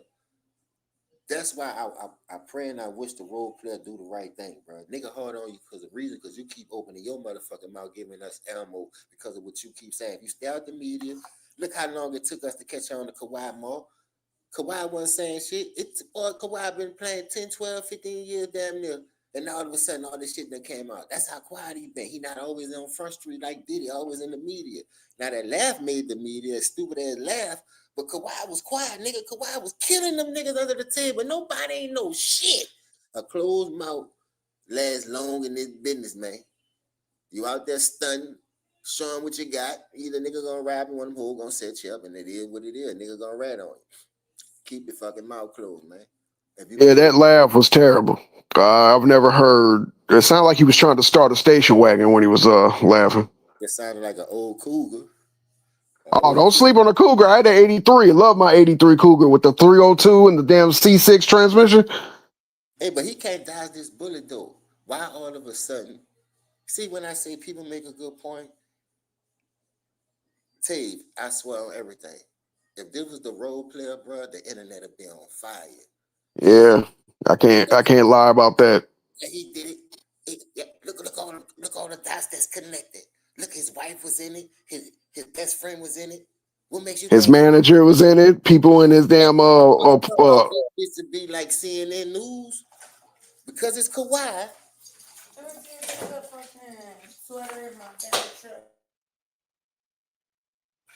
Nobody ain't saying shit. Nobody ain't saying shit about that. and who can love you like me? Hey, bro, I love my brothers Mook and Showtime. I seen Show do one video. I don't think I paid attention to Mookie like that later. Yeah, Mookie made a few videos. So I'm just saying, for as I know he probably be the main one because he be cooking Kawhi now lately. Like when the nigga don't show up, man, Kawhi done lost his over. Say that, then when he do good, he'll start praising him again. So what I'm saying is, if this is a Clippers-based channel, that's y'all team. Why we not doing more reports about this and trying to find out the truth instead of just trying to sweep it under the rug like they hating on them or this ain't it or this ain't that. Boy, I can answer that question because nobody wants to believe. Nobody wants to believe that their hero is actually the villain. We rooted for Kawhi. We did. We all rooted for Kawhi, myself included. We wanted him to be different just to find out that he's the same person that we've been rooting against LeBron James. Kawhi and LeBron James are in the same type of hole as far as what we thought we knew about him.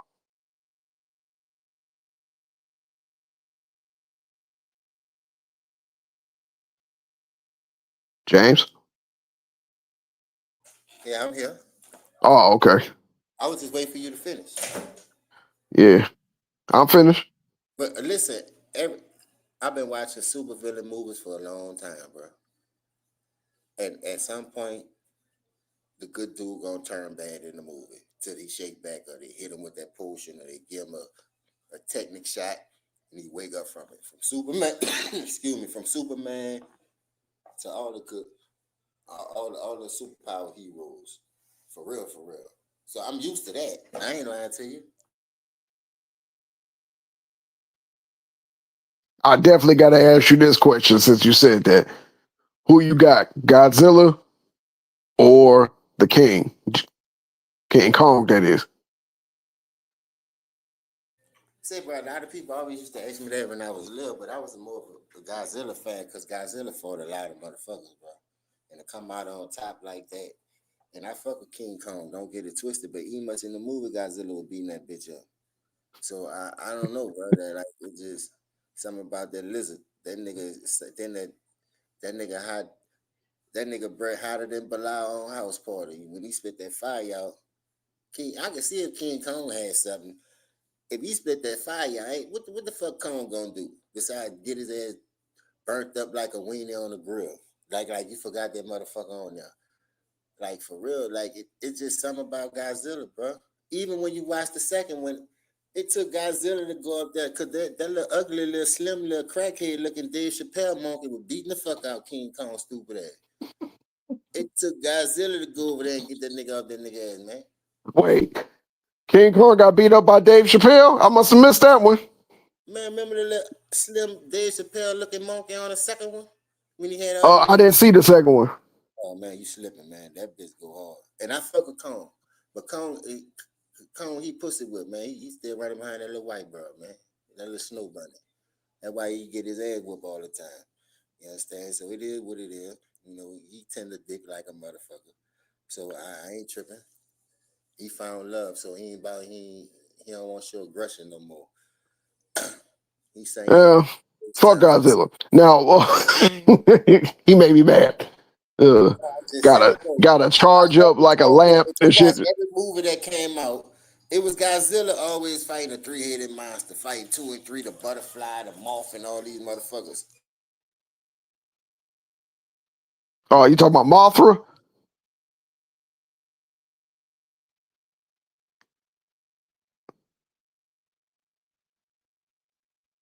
Yeah. Everybody in the chat that's listening, I've seen a gorilla. I've never seen a big ass lizard. Every movie that Godzilla made, I think he just far more the mega Godzilla. Nigga, he destroyed that nigga. Like anything you put in front of this nigga, like I don't give a fuck what it is, but this nigga just seemed like he come out on top. And I ain't gonna say they don't get the best of him some movies, but at the end of be all that nigga come out on top for some reason. So I was just like, damn, I ain't never seen this nigga really just get demolished like that. But even like I say, even when King Kong fought Godzilla in that first one, man, Godzilla was beating the dog shit out King Kong. Ain't nothing he could have did. That's why his hand was fucked up there to put that thing on there. Well, I didn't see it, so it doesn't count. but now that I know you team Godzilla, you know that's cool. I'm a little disappointed, but but it's cool. I'll stand alone with that ape. That's cool. You know. No, listen. I fuck with Kong though, but if you look at the resumes from the movies that how many Finals MVPs does Godzilla have? Shit, I ain't gonna lie to you, that nigga up there. Cause I noticed one thing. Mothra was probably the only one that gave that nigga a run for his money like that. You forgot about Ghidorah? Ghidorah was whooping that ass. So much so that they took listen, I ain't saying he went undefeated. In some of those movies he did lost, but he still got his vengeance back. Like he ain't run a joint no super team. He was the team. Well played. Well played, James. That's why the streets love you. Well played. Got his lick back. That's why I fuck with the Zilla. You feel me? You got to be a Zilla to know what I'm talking about. And just like I said, look at all the movies, bro. The movies that they was making behind him, I forgot what one of the movies was. Man, they had a three-headed monster, one of the Godzilla movies. That's Ghidorah. Yeah, he was another one that gave Zill a run for his money. But like I said, Zill came back and got him at the end. It's something about Zill, man. Like Zilla, he just different, man. I ain't gonna lie. He's just different. And that's the mentality if you want to really be thinking about it. Cause I'm in the water living. Sometimes I be froze. Nigga gotta do boo shit for me to get up and wake up.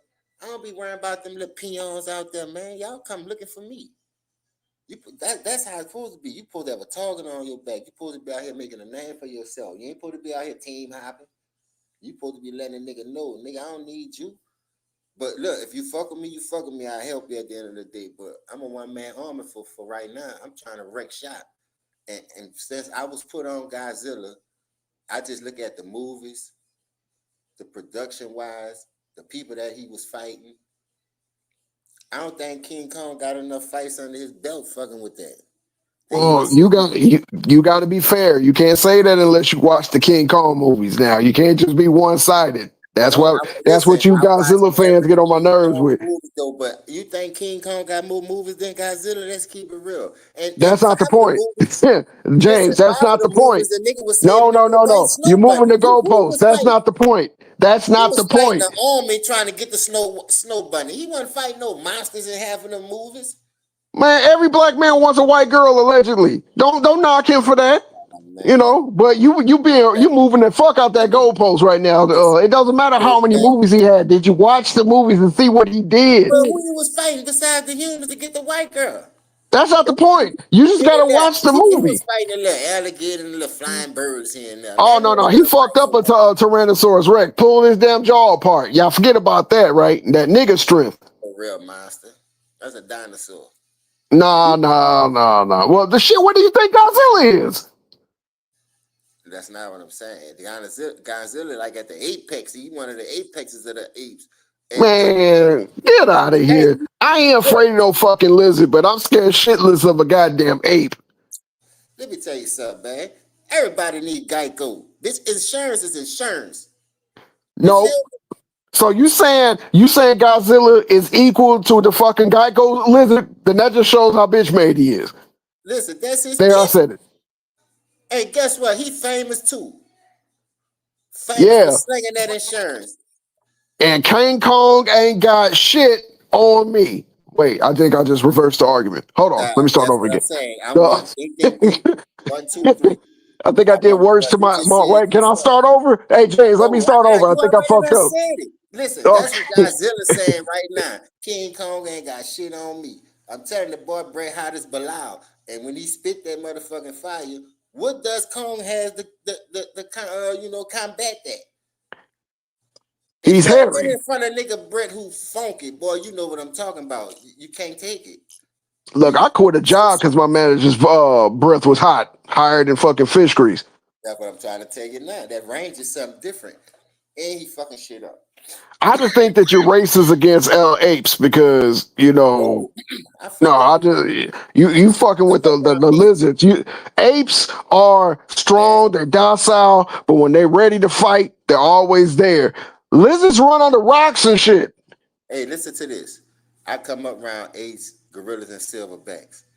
But every time you come leave my cousins and sisters out of this conversation. Every time you come outside, you see a lizard crawling somewhere on your fucking wall or the door panel. They bitches everywhere. And are you scared of them? Hell no, we used to catch them. Oh, okay. So if you saw your car crawling with apes instead of lizards, which one are you going to run in the house for? To be honest with you, that's a good question. Everybody hey, I'm gonna use your saying. I got you in that water, James. I got you in that water. That swamp water. Listen, at the end of the day, I'm not even gonna lie to you. How people ride around in the city, the apes don't want to see a nigga. A nigga hit the ape with what they toting around with, that ape gonna fly, boy. Either he might take a couple of them bitches and keep coming, but by the time that fifth one hit him, he'll be down. You do not have an analogy of one lizard, 100 men. You don't have that, but you do have one ape, 100 men. I guarantee you, if you got lizards like Godzilla, you ain't doing that. No, but Godzilla's fictional. An ape is real. That nigga fictional on that movie. Yeah, but that doesn't fit my narrative, so I have to disregard it. The point. I seen a video though. I seen the video on YouTube a couple of days ago. They had 3 bodybuilders against 1 ape in the zoo, and they put a rope in between the gates, the cages, and they was trying to see who was gonna pull each other. And I ain't gonna lie, them 3 niggas handle their business. That ape ain't but it took 3 niggas to do it. But that's what I'm saying though. If you outnumber them niggas, fuck, you got bags. Yeah, but who is a bodybuilder that's in the hood? I don't know. They got a lot of niggas out penitentiary come home with no neck. Now we're not talking about penitentiary. Penitentiary niggas are built different than regular niggas sitting on the couch. No, I'm talking about. I ain't gonna lie to you. Today, these niggas taking that shit serious. Niggas lifting weights that I never thought it'd be lifting weights. Like my god brother, this nigga was JJ for real. Look at him now. The bitch, I'll be back. Arnold Schwarzenegger out, and he wasn't that type of nigga. But I don't know what clicked in his mind for him to start hitting that iron. But I'm telling that nigga walking around with no neck too right now. And he when I had a baby for a sister, I was like, we used to play the game a lot. Right? He was just a little kid to me. I had him by at least 10, 12 years, but watching him grow up to become the man he is, I don't know. They got niggas out here taking that shit serious, bro. They really go to the gym, whether it be because of the women or whatever. They got niggas out here really lifting weights now. And that like surprised me. Niggas taking that shit serious as far as health wise. And I like it. I ain't gonna lie, I like what I see. I got 40 pounds. Alex Heron Jr. in the chat says salute, James. Salute to y'all, man. Salute to everybody. I got 40-pound dumbbells, 35-pound dumbbells, and 25-pound dumbbells. That's all I fuck with is the dumbbells. You know what I mean? I do curls and overheads. I do squats with the bitches. Like them bitches work. You can do. I'm just saying, if you get in a ring with an ape, you're taking the L. If I get in a ring with a lizard, the lizard's taking the goddamn L. I'm gonna stomp it out if I can catch it. But if I can catch it and hit it with my good ankle, it's dead. Hey, let me tell you something about that. Them lizards ain't scared of you though. Them bitches got a little fight in them. Them niggas Not under my foot, they don't. No, I'm saying. And they don't breathe fire. I'm gonna get the kill. I done killed a lot of lizards in my time because my mom went inside and the lizard was on the window. I'm like, how the fucking lizard get up here? Left the window open all night. You know, the motherfuckers crawled in some kind of way. I killed a lot of lizards in my time. I'm not saying that, but I know one thing. When it comes to Godzilla and King Kong, like you said, King Kong ain't got shit on me. The resume speak for itself. Now, if you watch the Planet of the Apes movies, you might get a bunch of them motherfuckers to try to take him down, but Godzilla been to punish them too. Them niggas small, like King Kong really small. He just cut up. Oh, now you trying to shit on King Kong to boost your argument about your king? He's a sharp butterball looking nigga, cut up with no neck, and he's just strong as a But other than that, like I say, why are you talking about the black man like that? The Cleveland Cavaliers didn't do nothing for King Kong in his first 7 years. Why are you saying that?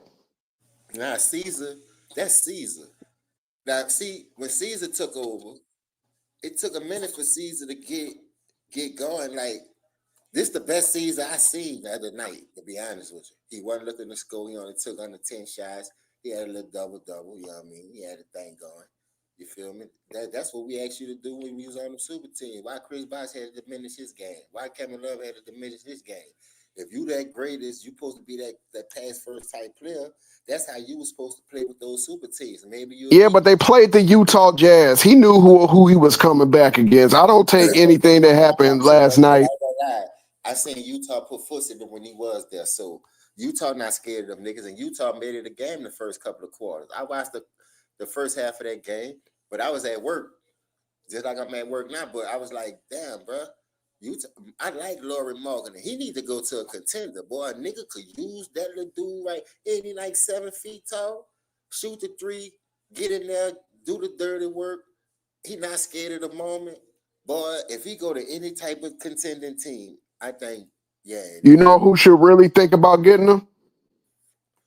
Indiana. If I was the Heat, I empty the clip to get that nigga. They say they don't want Bam, they don't like Bam, but you got and you got Jovic. Get rid of Bam and get that nigga Laurie Marketing. Laurie Marketing be a good stretch four for that right there. I get off of Bam and Hero for that nigga because we got backcourt play. Let me be honest with you. Hero ain't played all fucking year. We still doing good. So just try to add it for sure. Like, that dude is a real cutter. That nigga ain't no handgun. That's a for sure 20+ purse every night, a double machine in the making, if you could put him on the right team. I like that dude, bro. He remind me of AK-47. Remember him? Oh, yeah, Andre Karolinko? Yeah. Just a taller version. For some reason, that every time I think of him, maybe because he played for Utah too, but when I think of Marketing, I just look at his upside. I look at his. But he was with Chicago to start off. Man, Chicago crazy getting rid of that nigga. Yeah, I forgot who they traded him for, but they got rid of him. But in the chat saying that the Warriors or the Pistons wanted him. He'll fit good with the Warriors. With him, Jimmy, and Steph. And the Pistons, he'll fit good with them because he could be that veteran leadership with that young team. And they need a dude like that with that size that can shoot the three, stretch the field. and still be able to play his game without taking away from the other players in their game. That's crazy. Mm. I want to see the Warriors do good. I'm sorry. I have a lot of respect for Steph. I have a lot of respect for the way he carries himself, even with all the negativity around him. And I would like to see him get one more, just to settle the debate. They're the old school players. Because think about it. Since the 2003 class done came in, I forgot he guys, was on Cleveland. Thank you, Alex Aaron. I forgot he was on Cleveland. That's right. He was for 1 year, maybe two. But yeah, Chicago traded him for somebody on Cleveland. I have to go back to my 2K. I have all that shit written down, but whatever. Uh, yeah, Warriors got no assets, but I would still like for them to do something. I don't think they would. I think they probably listen, if uh you in win mode now, bro, you ain't doing nothing with Kaminga. Take him. You could take the Raymond in a pick or two and send him over there. You replacing him with a power forward and a small forward. Utah will buy out Draymond. Draymond can't do shit without Steph. Draymond ain't nothing but a loudmouth nigga that I agree with Jordan Poole. He is a backpack because Steph been carrying his ass for his whole career. No, I don't think Wait, I'm serious. Adding Laurie Marketing with Jimmy and Steph, that give Booty, that give Jackson Davis, some more of that young talent to grow. Now you can, because I think Jackson Davis is a better scorer than Draymond. I don't give a fuck what he can do on the ball, that tough guy shit. Nigga don't play defense in this era, so you need scoring. You need real scoring. So if you thinking Laura Morgan won't come in and be a big upgrade, because the Raymond is a triple single ass nigga, how the fuck you gonna expect to win anything with a nigga like that? Especially if you trying to slap. Draymond is a craft single. He ain't even a triple single. You know what I'm saying? If you try to manage the last couple of years of Steph Curry to make sure he get a ring, how would that nigga, that type offensive ability, that dude, he not built like that. And when the rubber need to meet the road, he just all brick. It's hot. He ain't got no Mentos and no Tic Tacs and nothing. He just be woofing. And he woof on the niggas who ain't gonna do nothing. If I was Steph, I'd have went to the front office, man. He fucking up us. He done cost us rings, got rid of KD. We done lost Jordan Poole.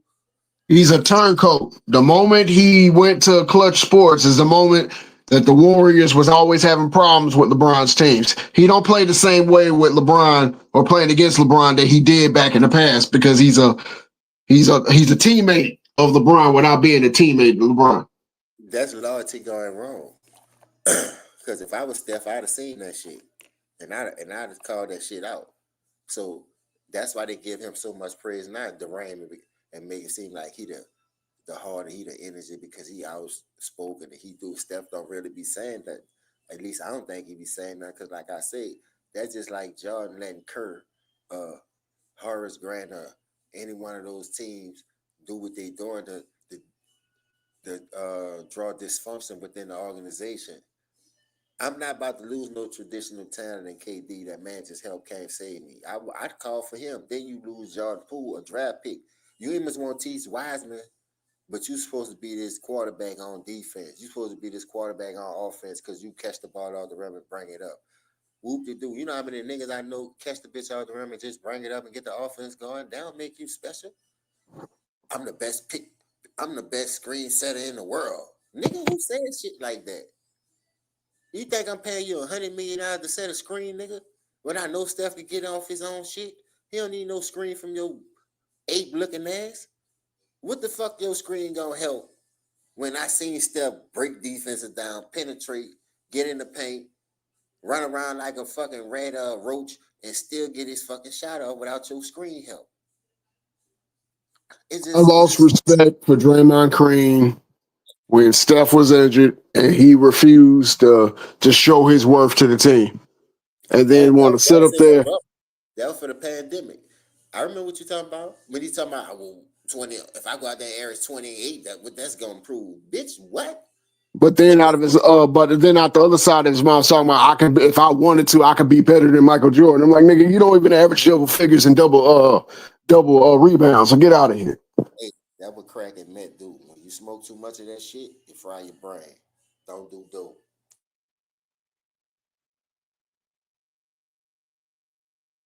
Yeah, Mike Miller. When Steph Curry cried when he got ejected, look, I don't know what the hell to say. I don't know why he feels like he needs Draymond. You don't need Draymond. Anybody can get ejected from a fucking game. Hey, that's my whole thing too, though. What makes this nigga so valuable? You got off Clay. You lost the whole bench to sign KD. So if like,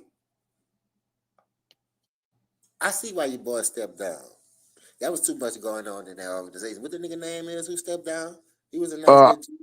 I forgot, but he went to broadcasting and now he went back to the front office. But Bob Myers. That's his yeah, name. yeah, He- Mike Myers and shit. yeah, whatever his name. Yeah, him. I know it, Myron. That nigga there, he's a good GM, but I knew it was too much to him to handle with the Draymond situation because ain't nobody just about to step down like that if it ain't no turmoil and eternal. Like, cause you called a dude a bitch that you made to come over there that solidified you getting 2 rings, but you be always on TV bragging like you was the main reason. If I would have did this or I wouldn't have did that, we wouldn't have won. That team was fucking loaded, dog. You forgot they had David Lee. David Lee was averaging damn near double for that team when they won that first. That's why they won that championship, dog, because that team was fucking loaded. They had 2 starting fives on that fucking 2015 team, bro. Barbosa, Sean Livingston. You had Maurice Spates. I heard the same thing, Mike Miller. He said, I heard Myers wanted to trade Draymond, but ownership stopped him. Absolutely. Don't forget about Harrison Barnes. You already said Barbosa. I forgot about Harrison Barnes. That's another one. Now, Harrison Barnes, the reason why you won 2015, that dude was cooking. If every next year he had a bad year, all right, y'all lose a 3-1 lead. So y'all get off him to go cry for KD. Just run that shit back. I don't think Harrison Barnes played bad 2 series in a row.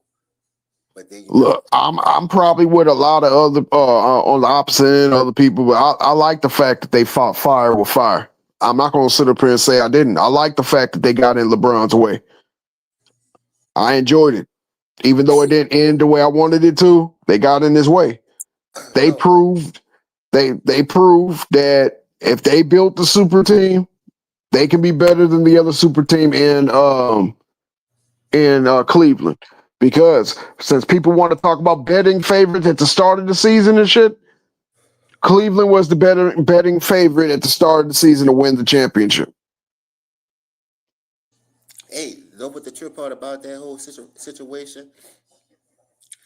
If the Raymond was averaging 8 to 10 points, 9 points, Eman and J.R. Shepard still was, and Tristan Thompson. Because remember, they gave rid of their whole bench. So if you calculate the top 3, Clay, Steph, and KD, you got LeBron, you got Kyrie, and you got Love. Them 3 basically canceled each other out by a couple of points. And that's the point. I don't give a fuck Nope. how you cut the cake. So when you add Draymond, you add Shepard, or you add Draymond, you add J.R. Smith. If you go down the bench, you add Eagle Dowdy, you still got Shepard or J.R. Smith to go with them 2, and you still got Tristan Thompson. Then you still got who? Moscow.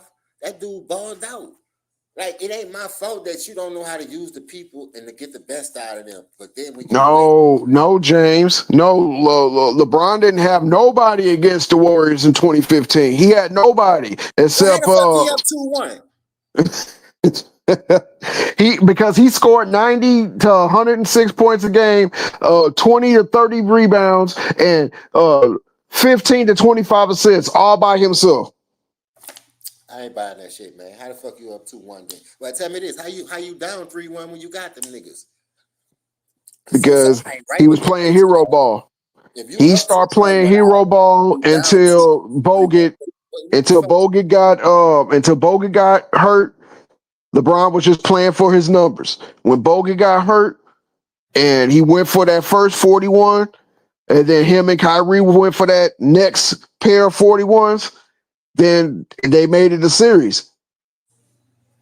Then, of course, the Draymond suspension. So now it's tied, and on any game 7, it's anybody's game. LeBron shot like ass water, 9 for 24. Didn't hit the game-winning shot. That was Kyrie. Kyrie should have been Finals MVP, no less co-MVP.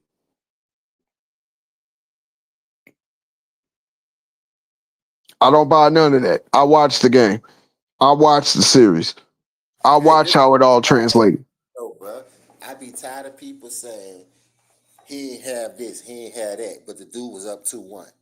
Now that you got that and you down 3-1, only thing I say, fuck the Raymond, because that nigga impact ain't shit compared to why they was really down 3-1. If you really watch that whole series, Andrew Bogut stopped that nigga from penetrating in that paint, so you can't even Thank you.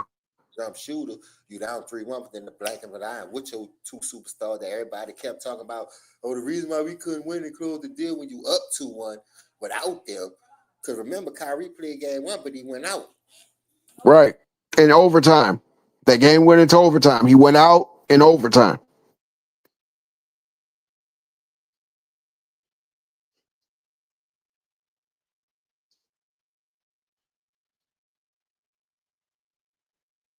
James?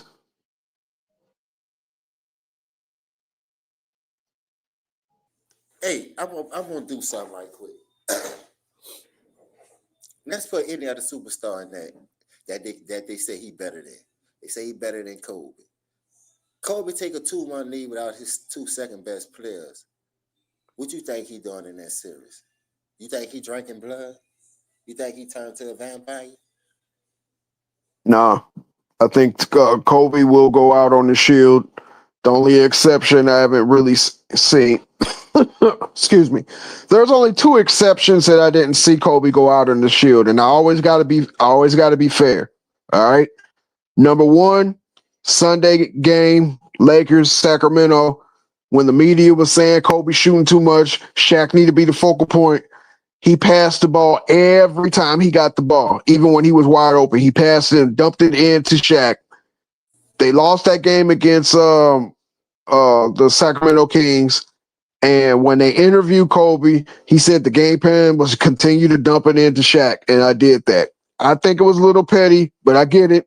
And then finally, what happened in game 7 of the 2007 first round against Phoenix when he refused to shoot because he was going off what the coach, Phil Jackson, was like, you need to let your teammates do more and you need to do less. But other than that, Kobe will go out on his shield. He will go out. He will shoot. He will shoot until his hand hurt. He will do whatever he needs to do to win a game within reason. The I only reason why watch. I'm asking these questions because to me, at the end of the day, it comes down to mentality and the will. I don't give a fuck about no killer because if you got the mentality and the will, that shit gonna turn to killer. Because at some point you're gonna get tired of losing, you're gonna get tired of going through adversity, so you're gonna try to find a better solution to help you get through certain situations. Like every situation ain't gonna be the same. So for that situation, for you to be up 2-1, I ain't see nothing that was wrong with it. But when you watch game 4, 5, 6, because it went 6 games, you see a difference in the play. You see a difference in the shot selection. So it's hard for me to just sit there and be like, you know what? I can give him the benefit of the doubt because I hear so much about what he didn't have. So then the very next year you come and you go down 3-1. Like I say, only thing to me that changed that series was when Andrew Bogut went down. It wasn't what Draymond was doing. Now when Draymond got suspended, they didn't have Andrew Bogut, so it's like you losing 2 of your front court pieces in a power forward / center and your true center as a starting position. That I can see that hurt you in the long run because of the bigs that Cavaliers present to you on the other end for the Tristan Thompsons and Kevin Loves, and you probably had another person that you could have stretched in there. but far as me, I don't know, bro. I just get tired of excuses, and I seen Jordan. Jordan lost a 2-1 lead. Everybody go through it, but he ain't run. He stood tall. You know what I mean? And then the very next year, he swept them. LeBron was down 3-1 when he had a 2-1 lead. That nigga was down 3-1 before you could wipe your ass with some tissue paper. And I was like, God damn, what they keep saying in this dude that keep making people saying he the GOAT, he the GOAT.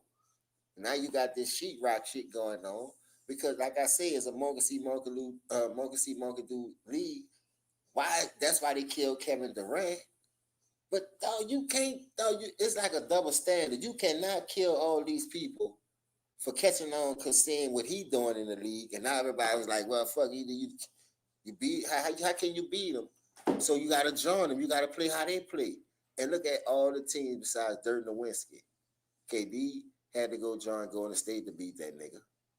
You understand? So that was the 5 years that they went on their run. That was it. After that, it was a different motherfucking champion every year. Every year was a different champion because that super team shit was kind of fading away because people got tired of seeing the same two teams. You know, I guess they was getting bored with it.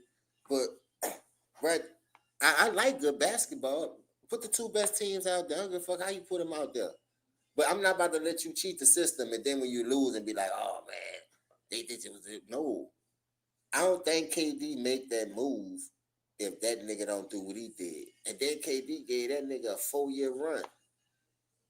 That nigga was 4 years in Miami before KD made that move. So how y'all gonna get mad?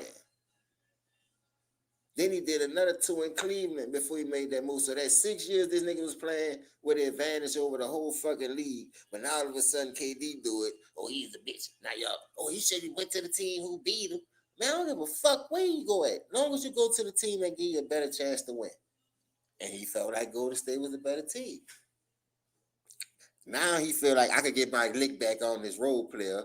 Because remember in 2012, they robbed the man. I think he go up 2-0 on that Miami team. We're not even talking about this role player shit. But the role player, the face of the league, they can't let him go down 0-2 in the finals with a super team, so let's throw this bitch a bone and help him out.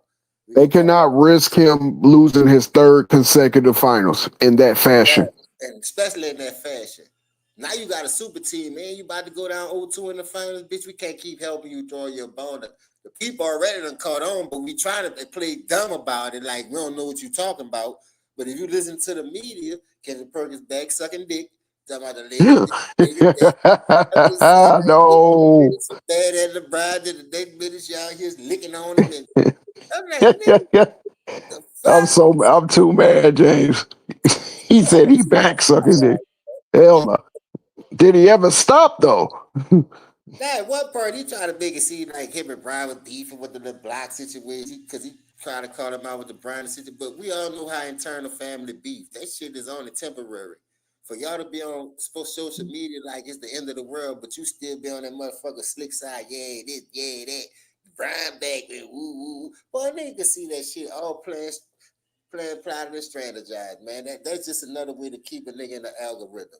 Because, hey, what else you gonna talk about? The nigga ain't played almost a fucking month. Spring training, he was out preseason. Dog. One thing I can tell you, John ain't never been in no motherfucking G League, nigga. My thing is, and I go back how the to fuck you get to the G League? This nigga was in GOAT conversation.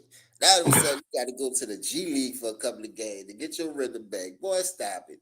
now technically he never played in the game. He just practiced and scrimmaged with the G League players. I don't give a damn. There'd be a time MJ was doing that shit. Did that shit. Don't worry about it. No, you don't gotta wait because he never did it. Now my thing is, when do we give credit to the second place? When do we give credit to somebody who goes to the finals and be like, well, he made it there. He lost, but he made it there. He went to the most finals. He went to 10 finals. Yeah, you lost 8 of them. Or I'm sorry, you lost 7 of them. Or shit. Let me see. The finals that he went to, let me keep it down while with you. For him to be in that position, because like I said, whether you did it or not, they let you do it. to go to 8 in a row is impressive. But then when you use contents and you break it down, you see why he went to 8 in a row. Look at the circumstance. Look at the situation he was given. You couldn't tell me you put any other fucking athlete that was on that caliber at their apex as an alpha, as a number one, when they did the same thing with that same fucking roster the way it's constructed. I know Jordan ain't going no 50% in no fucking Miami. Nigga went 100% with a half a team of that. Just solid fucking players. It wasn't no 3 number ones or no 3 number twos on no motherfucking same team and all that. Come on, man. Like, let's just keep it 3 first rounders and all. Come on, like top 5 picks on the same fucking roster.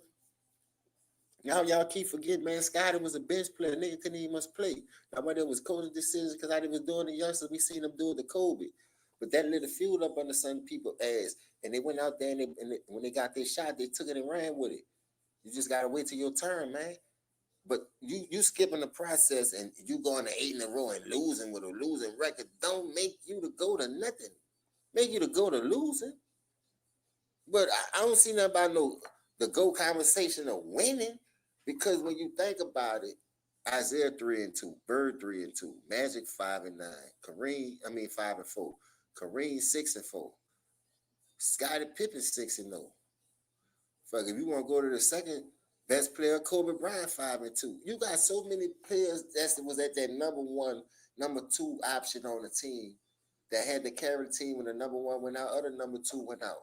Because Kobe did a lot of carrying when Shaq was fighting out during the Western Conference Finals, but y'all don't acknowledge that. Kobe was closing those games in the Western Conference, man, like averaging crazy numbers. No, he wasn't. He was being carried by Shaq the whole time. Who was the Finals MVP? It was Shaq. So Kobe didn't do anything. See how stupid that sounds?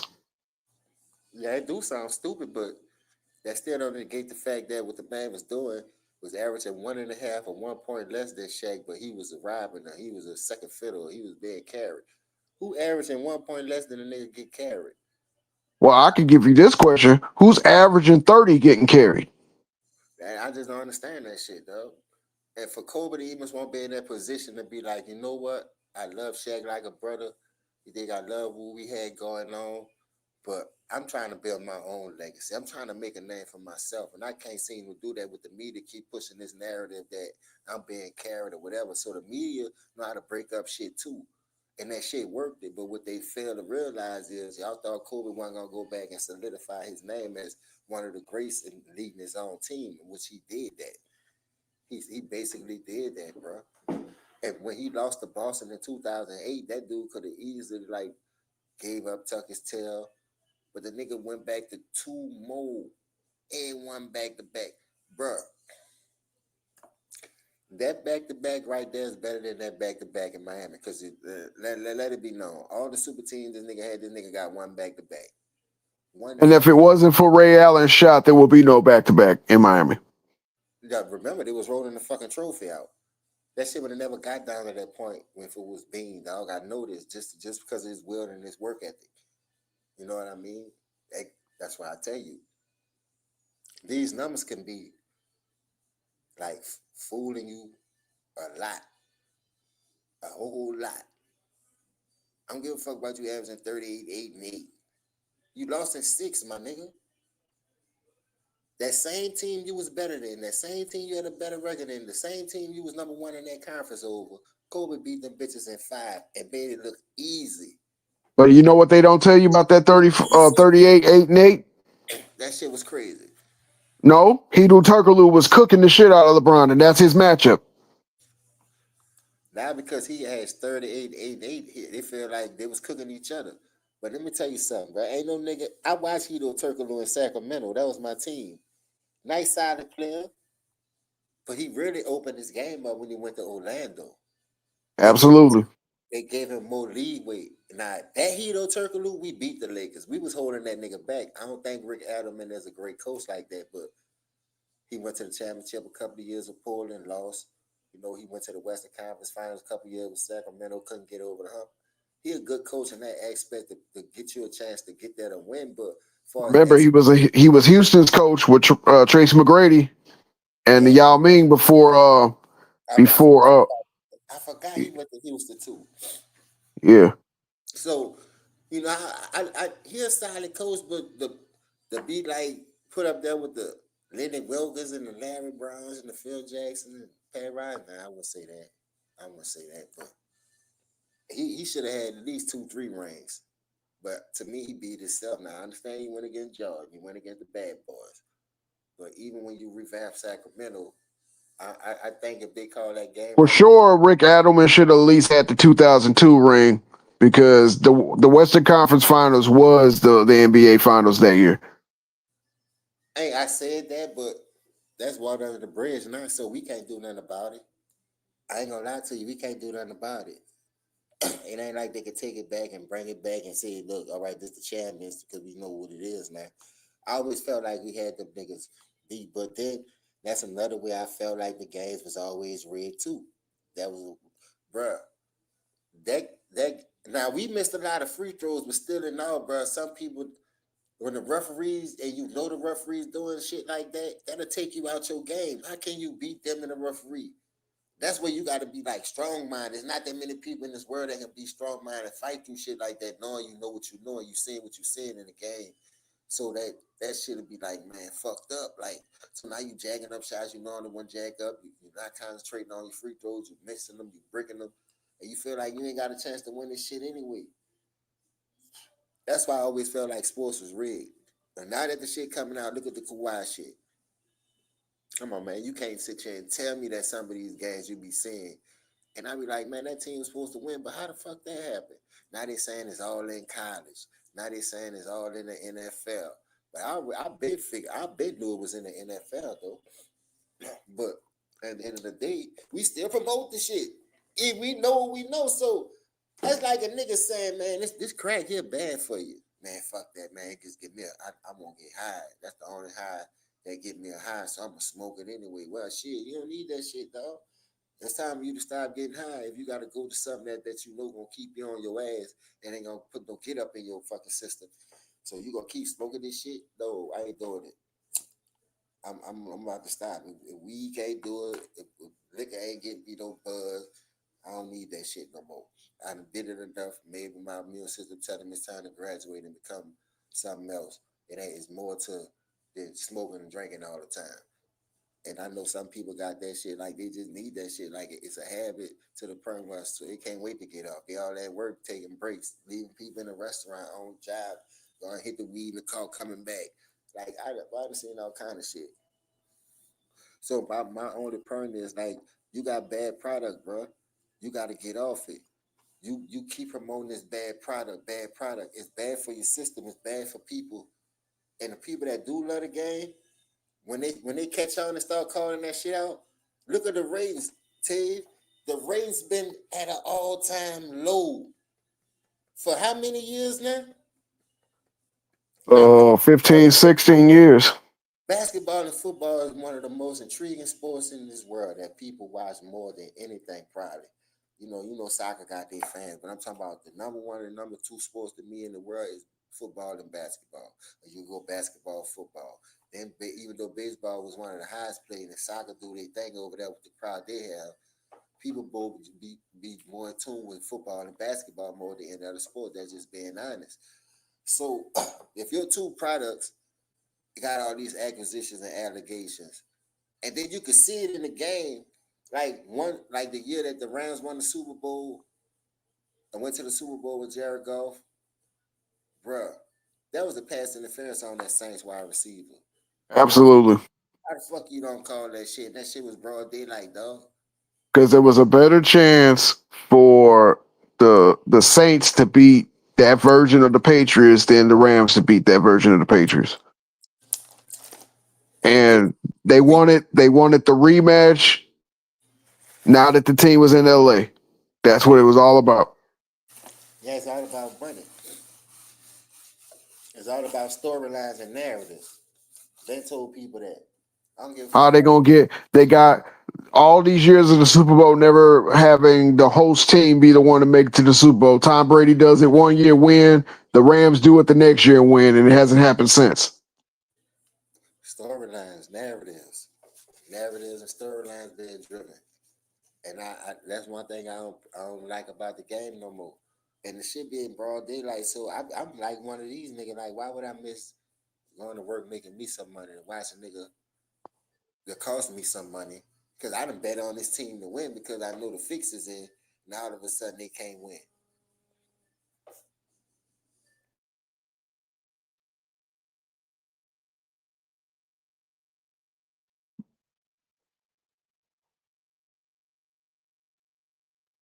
It's crazy. But Big James Hayes, the James Hayes, I'm off to get going, big man. It's always good cooking with you. I'm gonna find out one day you my uncle.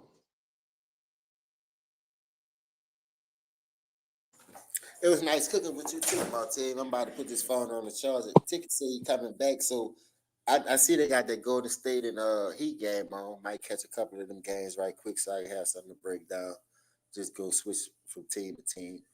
But Yeah, I need to put my phone on the charger anyway too. So